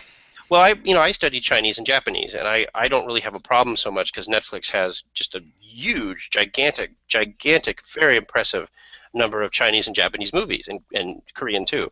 Ironically, the Korean movies are typically the better ones, but not learning Korean though. But yeah, I like the idea. The only way you're going to learn a language is by following along, listening, talking, and movies are a fantastic augmentation for that. You can listen and watch, read, but be careful because sometimes the subtitles are so bad. Like, wait a minute, they didn't say that. But and on that note, there's a movie on Netflix called Inseparable, and I never knew about this movie. It is a Chinese film, came out 2011. Of course, it's on Netflix. Is that the one with Kevin Spacey? I saw that whole movie. I loved it. You saw that? And he shows up speaking the worst Chinese you've ever heard, and the movie just forgets it after a while. It just has him speak English. Yep. Have you heard of this film, Craig? No, I have not. Is it something you're? It's good. Yeah, I found it on Netflix. Yeah, it's the first Asian film to star a Western star in a major Western star. What's it called? Inseparable. Yep. And Kevin Spacey shows up, becomes friends with this guy, and they just start fighting crime, and then it just gets weirder and weirder from there. All right, I've written it down. I'll have to check it out. Let me ask you this: I want to kind of shift topics. We're sort of into watching these things, but one of the big news items coming out from Tesla, and I talked to Ben about this because they were saying, we're not a car company, we're a battery company. And he was kind of implying that the next big product from Tesla was going to be power for your home. Mm-hmm. And Ben said, no, it can't be. It's not going to be like a generator. It's not I said it won't be a generator. I said it will be some kind of home battery system that helps, like the electrical grid, and helps your home save electricity. Craig thinks it's going to be some sort of generator that's going to be purely battery powered. Right. In other words, when your home is running, it'll charge from your normal electricity. But when you have a power failure, it can run your home for about 8 hours. Uninterrupted. So basically. Okay, Greg, you're reducing the numbers. First you said like a week, and then you said 3 days, and now you said like a day. Now you're down to 8 hours. Well, no, it's supposed to be an uninterruptible power supply for your home. Is what it is. I think that's the best thing. Have they announced what this is? What is this power wall? Well, that's a good question. When Tesla announced it, they announced basically two versions, Powerwall and I think PowerPack. Powerwall is going to be the smaller battery. PowerPack is going to be the larger battery for more industrial things. And of course, these batteries will sort of click together like Legos, and you can have multiple ones. This is interesting because this is a really good example of the tech press sort of not doing their diligence on this. This is Tesla, and the tech industry is looking for their next Steve Jobs, so they kind of give Elon Musk a little bit of leeway when it comes to putting on these presentations. Mm-hmm. I was reading Verge today, and they said his presentation was the best tech presentation they've ever seen, blah, blah, blah. Mm-hmm. No, it wasn't quite that. It was 40 minutes late, and he's just not a very good speaker, and he's the worst Simpsons voice I've ever heard. But getting back to the batteries, no, whoever said, was it you, Ben, that said that Tesla's a battery company? Yep. You're exactly right. They're a battery company, and they've done this for a while. And the idea is that basically, Craig, from the impression that I get, is that this will be an alternative to a generator. That you install one of these or a couple of these in your house, and when you need it, right now, the use would be right now that it would, if in case of a power thing, it would, of course, it would kick in for a couple days, maybe a couple hours. I don't exactly know how the watch translates into daily use. I guess it really all depends on what you're doing. But that's not the idea. The idea is to take American homes off the power grid. Mm-hmm. The current system we're on right now, which of course, if you've ever been in California, was heinous a couple years ago about this. And they would primarily be recharged through solar power. Now the thing with this though, the idea is that it would charge up through solar and it would replenish itself through a cylindrical sort of charging mechanism, and it would replenish, and when you need it would do it. Mm-hmm. The problem that I think that some of the math have already done on this is that the initial charge, how would it be charged if you don't have access to it, a lot of sunlight? You see, the way power goes now, the power is made, the power is sent through nodes, it's generated, and it goes on the big wires everywhere. The ones that birds sit on and like to poop on your car. Mm-hmm. So I know the birds would be upset about getting rid of the power wires. But Tesla, of course, knows that they'll never sell enough Tesla motor cars to compete with Toyota, so they're gonna do batteries. And would it work? I'm not an engineer, but I know that the cost of the batteries was a little misleading. I think they said it was going to be around $3,000 or $3,500. But one thing they didn't say in their presentation is that installing them and getting the right riggering and the inverter system, that pretty much going to cost you another $3,000. Okay. So you're probably looking at about $6,000, and these are definitely first generation batteries, the same type. And on the flip side of that, for anybody, I think I've talked to you about this before, Ben. We talked on the show, is that one dirty little secret about Tesla is that Tesla batteries are the most eco-unfriendly batteries on the planet. They're very toxic. They exhume a lot of energy and a lot of waste to create. They're out of all of the e-batteries out there, Craig. Yeah. They are the dirtiest ones.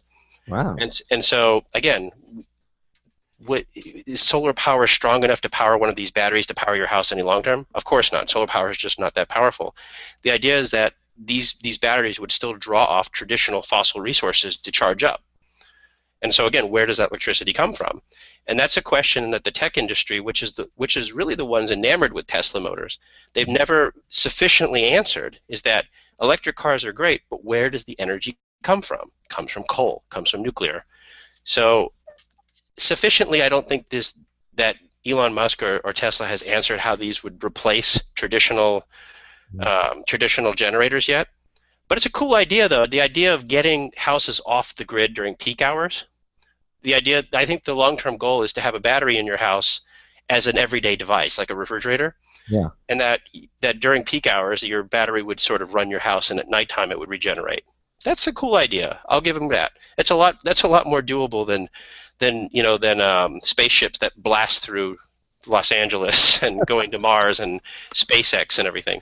Hey, Tesla, or not Tesla, their Dragon, might be like a Dragon X by now. Their Dragon rocket, they're trying to catch the fuselage as it comes back down. They're trying. They almost caught it twice. Yeah, almost. Yeah, at some point it might actually work. They're. I mean, the man made PayPal, so we forgive him a lot. But at least he's trying. But Elon Musk, though, I'll give him credit. He's a shyster. He found out a way to have the government subsidize his cars a long time ago. If like when he was it last year, he tried to bring the Tesla Roadster into China. Nobody bought it. Because in China they don't subsidize the car. Every time he sells a car in America, the government pays, what is it? Is it $50,000 or is it $60,000? It's a lot of money. And so the taxpayers actually are the ones actually paying for Tesla, which is one of the reasons why local car dealerships, especially in Missouri and a few other places, they don't want Tesla cars to be sold without a what do you call it?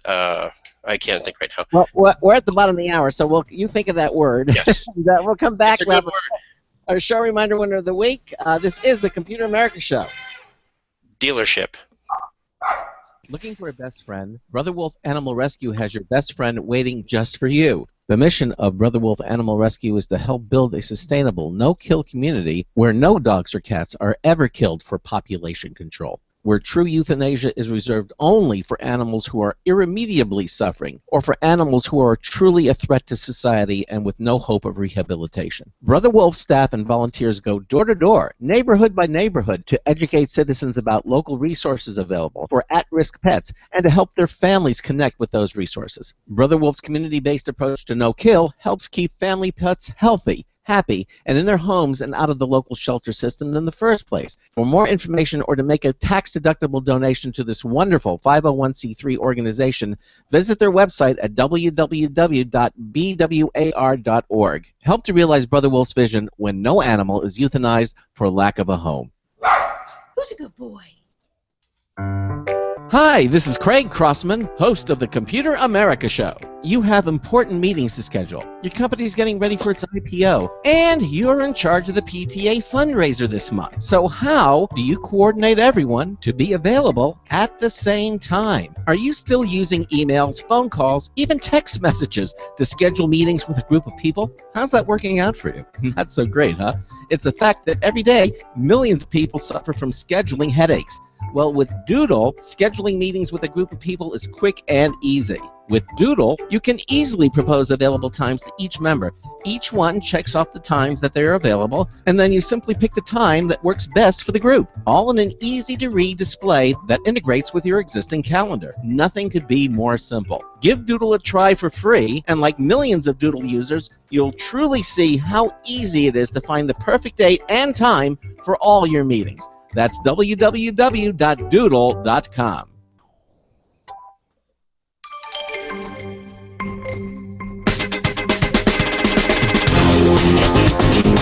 It's what you've been waiting for. Hi, it's Marty Winston with a News Tips Bulletin Review for Computer America. This time, the VTech cordless phone kit with AV doorbell. Now, when you're waiting for a package to arrive, how often do you check to see if it's there yet? How about packages waiting to be picked up?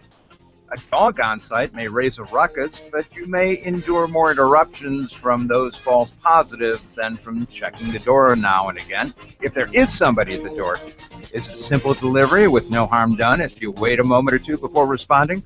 Or is there somebody at the door you need to get up and see right now? We put out an editorial call for video doorbells and got in a VTech IS7121 cordless phone system with two cordless DECT 6 handsets, an answering system in the base with a very welcome on-off switch, and an audio-video doorbell. The doorbell box has a button and a tone sounder plus a camera with a simple aim setting control, plus 2 infrared emitters for seeing in the dark.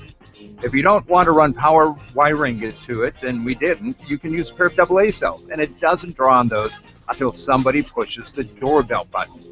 It grabs an immediate snapshot while sounding a doorbell tone. You get to choose one from a menu on each handset.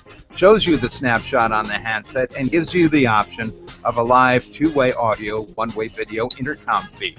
The handsets are also nicely featured with talking caller ID, an equalization choice, and a strong set of contemporary convenience features. Bottom line, the VTech 2 handset cordless phone answering system with AV doorbell earns a sitting ovation. This is Marty Winston with a News Tips Bulletin Review for Computer America. Welcome back to the Computer America Show. 34 minutes past the hour in the second hour on a Friday, and when that happens, we have a new show reminder winner of the week, although this is the second to last one. Yes, so, as far as we know. as far as we know. So it could be a rare occurrence. Well, like, guaranteed it's going to be a different name for the contest, but the contest is going to be something similar, although you're probably going to be able to enter in multiple ways, not just with the show reminder. Right, and we'll still have it every Friday at this time, so that will not change. Okay, so our show reminder winner of the week is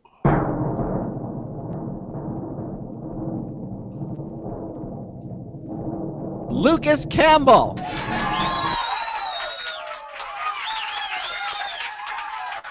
All right, Lucas. You're this week's show reminder winner of the week. You win the Logitech Touchpad T650, valued at $80, the wireless glass rechargeable touchpad. So congratulations to you, Lucas. And again, to our listeners, go ahead and register for a show reminder as you would normally, and we'll transfer your name. We should be able to transfer your name to whatever format we pick, and we'll continue to have a winner every single week here on the Computer America Show, in addition to our Logitech contests and other fun things that we do here on the program. All right, Nathan Edmonds is still here with us, managing editor of Popzara, 347-884-8881. We'll get you on and get you through. We're talking about the Tesla home batteries, the Powerwall. If you're watching the show, you can see the website that Ben is displaying in the background. You can actually see it. And and look at that, the banner has been updated to reflect Lucas's name. That's cool. Very cool. No, but getting back on the Teslas thing, it just from reading their website there, it looks like not necessarily a generator for 8 hours. Like, hurricane came through, but it's okay, I got a Tesla battery pack. Not that kind of thing, but for those rolling blackouts, for the brownouts, what have you, maybe it goes out for, let's say, 5 minutes, if that. The Tesla battery, the wall-mounted battery pack should be able to keep your house, all powered up. But really, I like to think the main point of this is to even out the power grid, not necessarily take it off. I mean, eventually, each house being their own source of energy is, probably society's standard of, good houses. But at this point, I think they're just trying to go for, run part of your house off of the battery pack, and then run part of the house on the energy grid, but kind of save money on your electrical bill, so that you're not paying those peak times.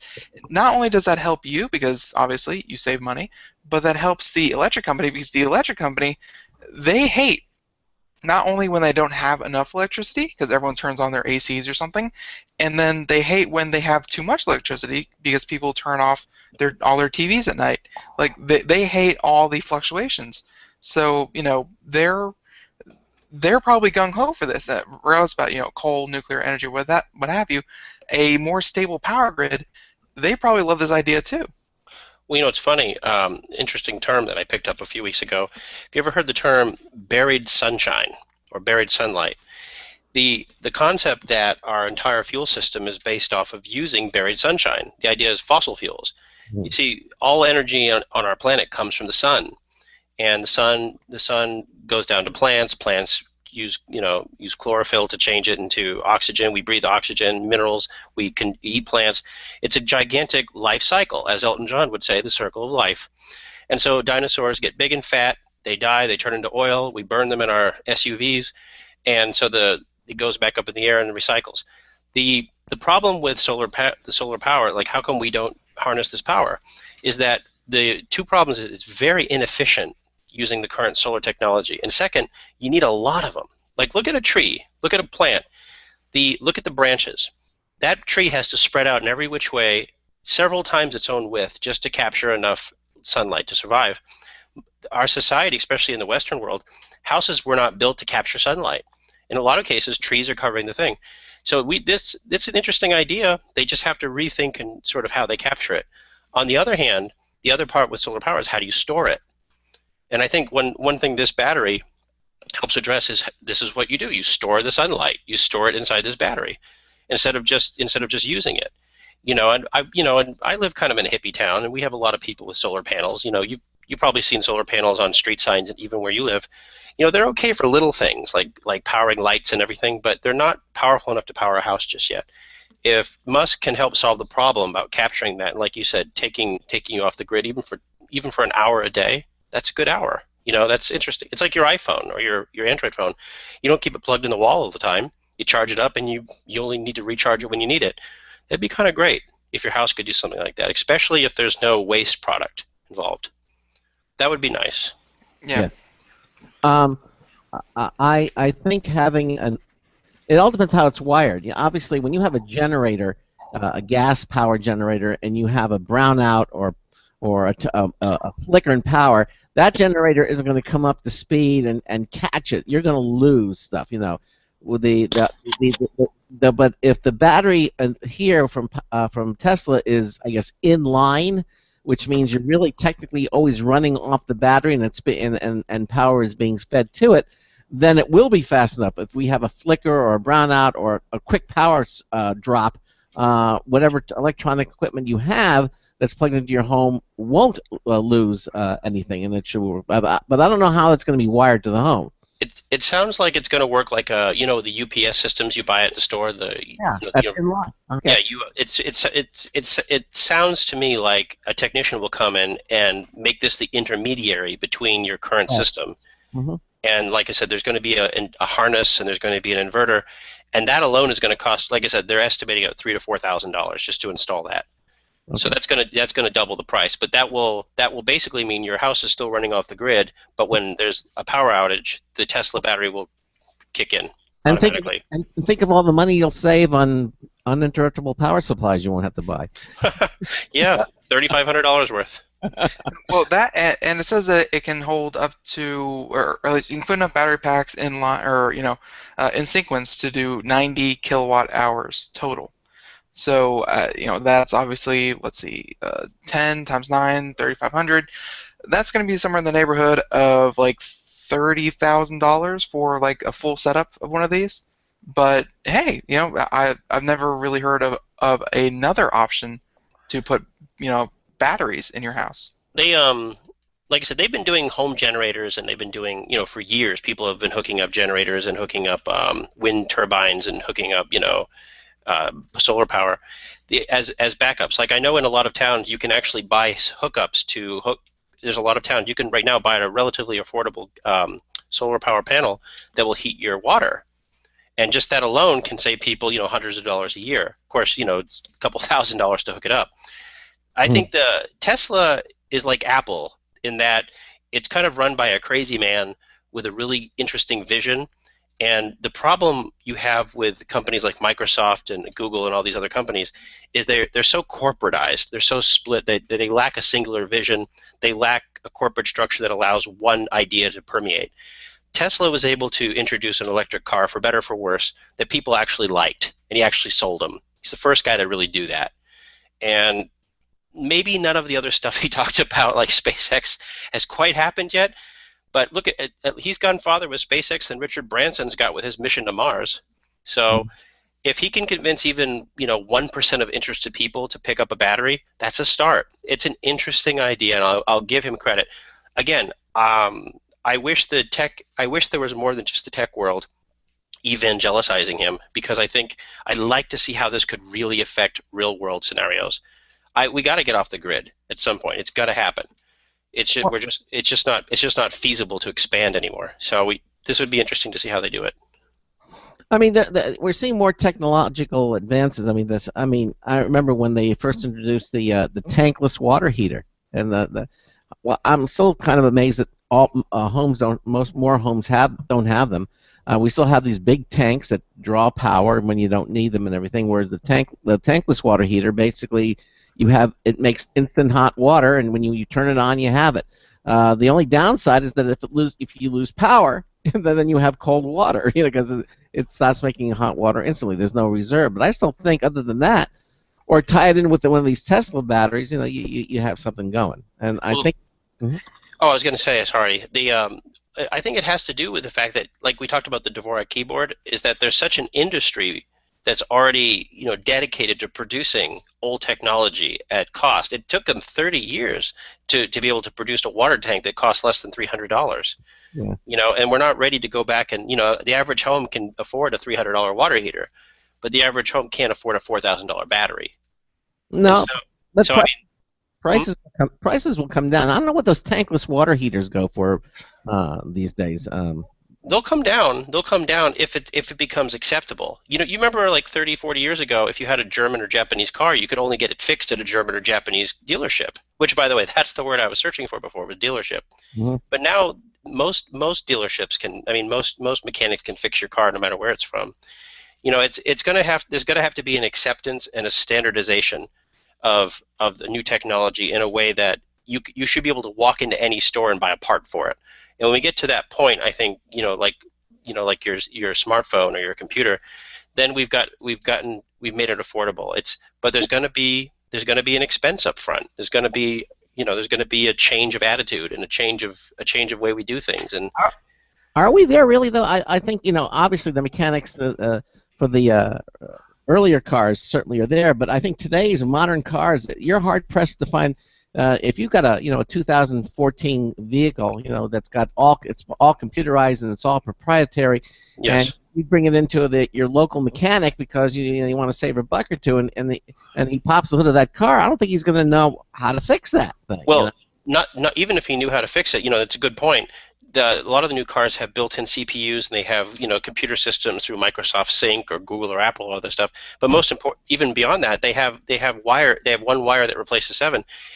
Mechanics may not have the equipment to fix it because so this is a relatively new thing.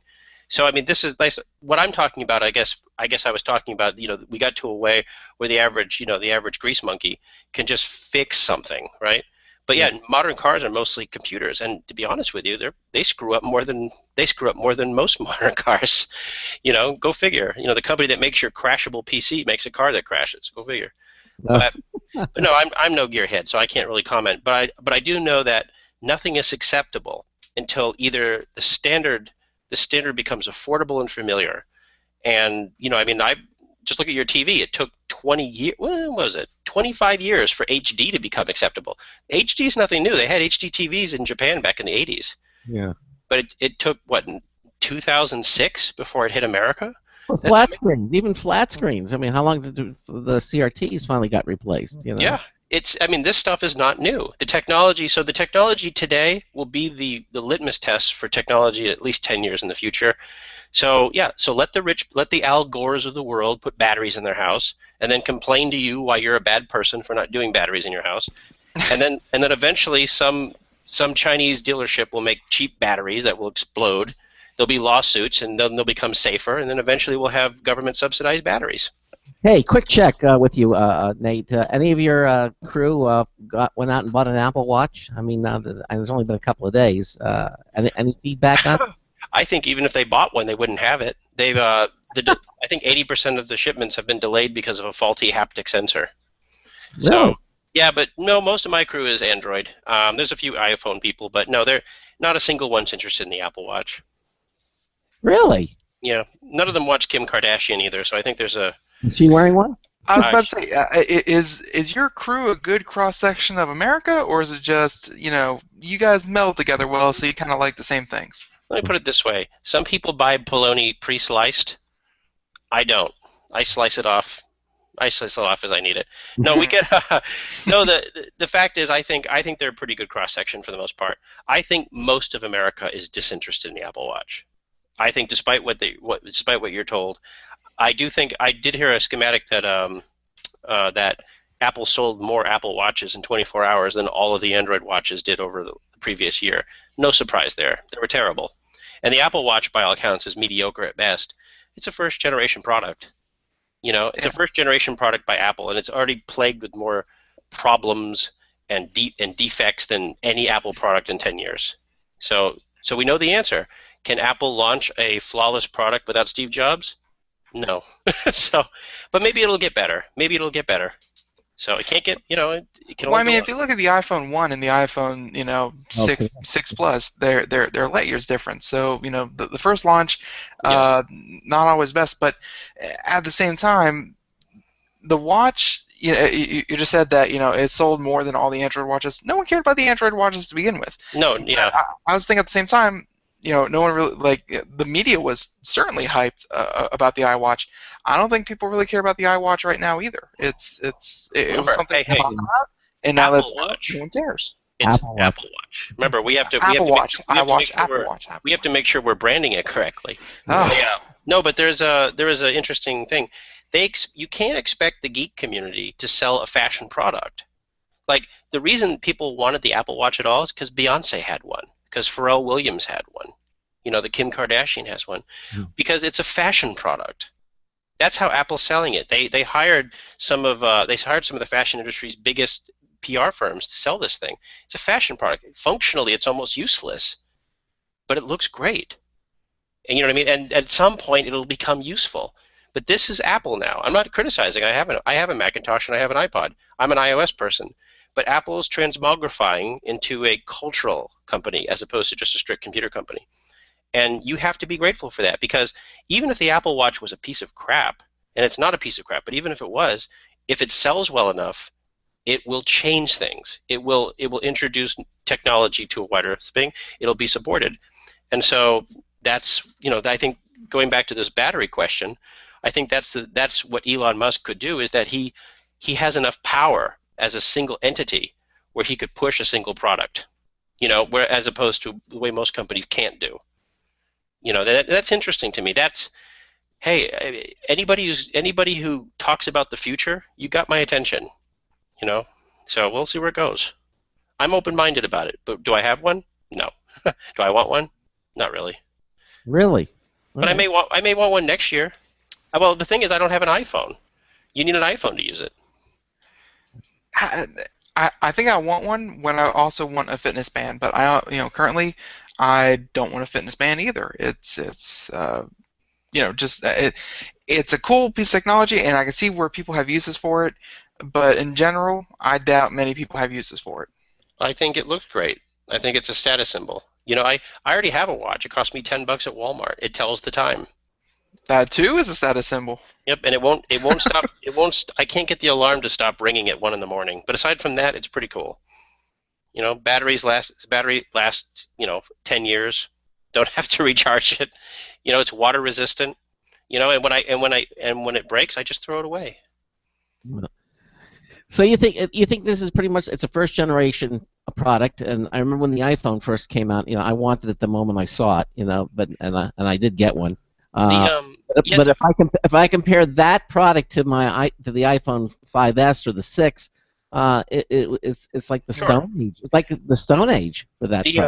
Well, the thing about the iWatch, I'm assuming the Apple Watch versus the first iPhone or even the first Android phones. I mean, I guess you could make the argument of the first iPhone versus BlackBerries, is that yes, it was a first generation product, but you're so impressed by what it does, you're willing to accept its faults. And the problem with the Apple Watch is that the faults define the product, because we grew up for years watching things like Dick Tracy and all these wonderful technologies, and Get Smart, you could do all this, and the first generation product is, to be honest with you, not that far removed from what Android watches are doing. It's just a lot more expensive, and it's tethered to proprietary Apple phones. There's no FaceTime on it. You can't you can't do a lot of stuff. You can't watch a movie on it. You can't do all this stuff on it. You could do all that on your phone. And it's so artificially limited as a product, you can just smell the revisions coming. You could just see them coming in the next generation. And it's something you didn't really see about iPhone because it was so new and so innovative for what it was. And I know a lot of anti-Apple people like to poo-poo that and say BlackBerry, and no. The iPhone was marvelous when it came out. It changed everything when it came out. It may not have been the best in any one respect, but it was the best altogether phone. And I think to some respect it's remained that to this day, and I think that's why Apple makes so much money off it. You can't sell a crap product over and over and over again. Not at a premium price. So I'm cautiously optimistic about the Apple Watch, but I'm also cautiously optimistic about all smartwatches. I feel the same way about them as I do a VR. Cool gadget, looks cool. I don't really see a function for it. I mean, tapping on your wrist looks cool. Drawing pictures and sending me your friend. I did that on the DS 10 years ago. So we'll see what happens with it. And I want to remind you, Craig, you cannot use this watch if you don't have an iPhone. Yes, I understand that. So that's unacceptable for the masses. So nope. We'll see what happens. I think so. Maybe the next one will be like twice as thin, and who knows? Well, I'm anxious to see where it goes. I'll be honest with you, it's the most impressive smartwatch, but that's not really saying a lot. I mean, it's a wonderful piece of engineering. Look at it. I mean, it's simplicity itself. I've seen it at the Apple Store. It looks nice. I'm not drawn to it the way I was like with the iPhone or the iPad. Did you try one on? No. And what's funny is that if you ever look at Apple's promotional people, none of them have hair on their wrist. But there's websites dedicated to hairy Apple Watches. And I saw one interesting flaw is that the Apple Watch doesn't work well if you have arm tattoos. Yeah, well, is that real? Really? Yeah, they acknowledged it. It's a sensor problem. It's like, yep. So if you're really tatted up, maybe Apple's not for you. Yeah. So. Well, maybe it's a good reason to get rid of your tattoos. You know what?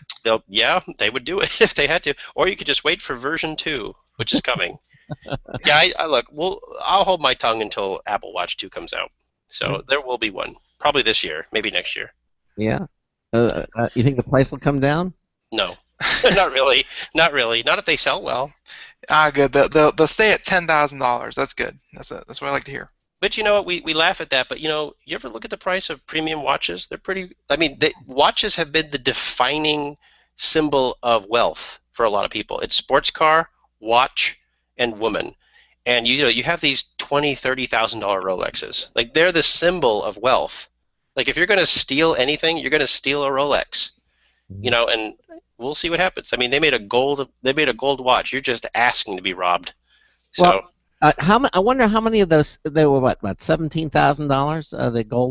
The gold Apple Watch. Yeah, I think they can go up to 17,000. Yeah.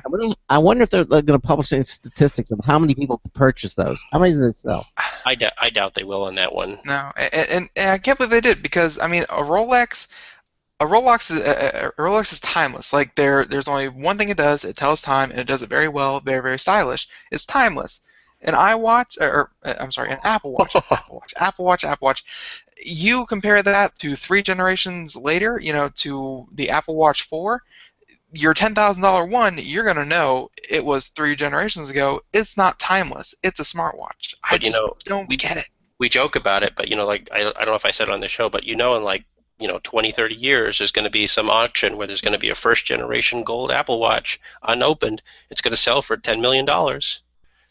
Just like all these old Apple computers, they find at auctions, they sell for, millions of dollars or hundreds of thousands of dollars. Somebody's going to pay premium for that product. But you want to wait 30 years? And the worst part is you're probably right. Hey, it is what it is. It's Apple's making money. So, like I said, they don't get my money on this one. What they need to do is make an iPod Touch 6, which is probably not going to happen. But until then, I'll just be satisfied with my 5. Well, that about wraps up the show. We're pretty much over. Again, Nate, really, a lot of fun having you here on the program. I appreciate it. I do have a favor to ask. I would like to say one final thing before the show ends, if you don't mind. Yes? What is that? I would like to wish one of my very best friends in the whole world, Mr. Sam Holloway, also a fan of your show, congratulations on the birth of his twin sons. Ah. They are science babies. They were created in a petri dish and artificially made, and they're perfect as can be.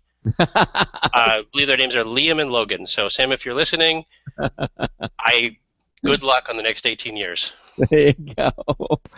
All right, Nate, stay with us. Congratulations from Computer America, too. Absolutely. Congratulations. Stay with us, Nate. Coming up on Monday, we're going to have two guests. In the first hour, we're going to have something called Complete Set. And it's exactly what it is. If you're a collector, 90 seconds. You want to get something that's complete, you're missing something, evidently this is what a complete set does. It allows you to get the complete set. We're going to have the CEO of the company on the program for the first hour. And then the second hour, we're going to have a company called American Megatrends. They have something called Amiduos, yeah, I guess. Amiduos. What basically we'll figure out the name later. Yeah, so it allows you to run Android products on your Windows platform. We're going to have again the CEO of the company will be on as well. Anyway, that about wraps it up. Listen, everybody have a great weekend. I say go out and catch the Avengers movie. I'm going to catch it. You and the rest of America. Yes, me and the rest of America. I hear great things, so I'm going to go see it. I mean, I'm a fan, why not, Anyway, as I said, have a great weekend, and Ben and I will see you here, same time, same station, and here on Monday night. So until Monday night, this is Craig Crossman, hoping that your hard disk never becomes floppy. We'll see you Monday night. Good night, everyone. 1 second.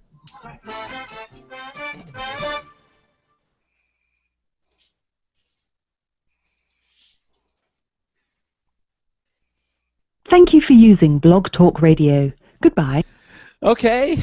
Again, thanks to all of you who watching us on our Hangouts video stream. And again, have a great weekend, and we'll see you on Monday. Again, thanks, Nate, for being here. You're welcome. All right. Take care, everybody. Goodbye.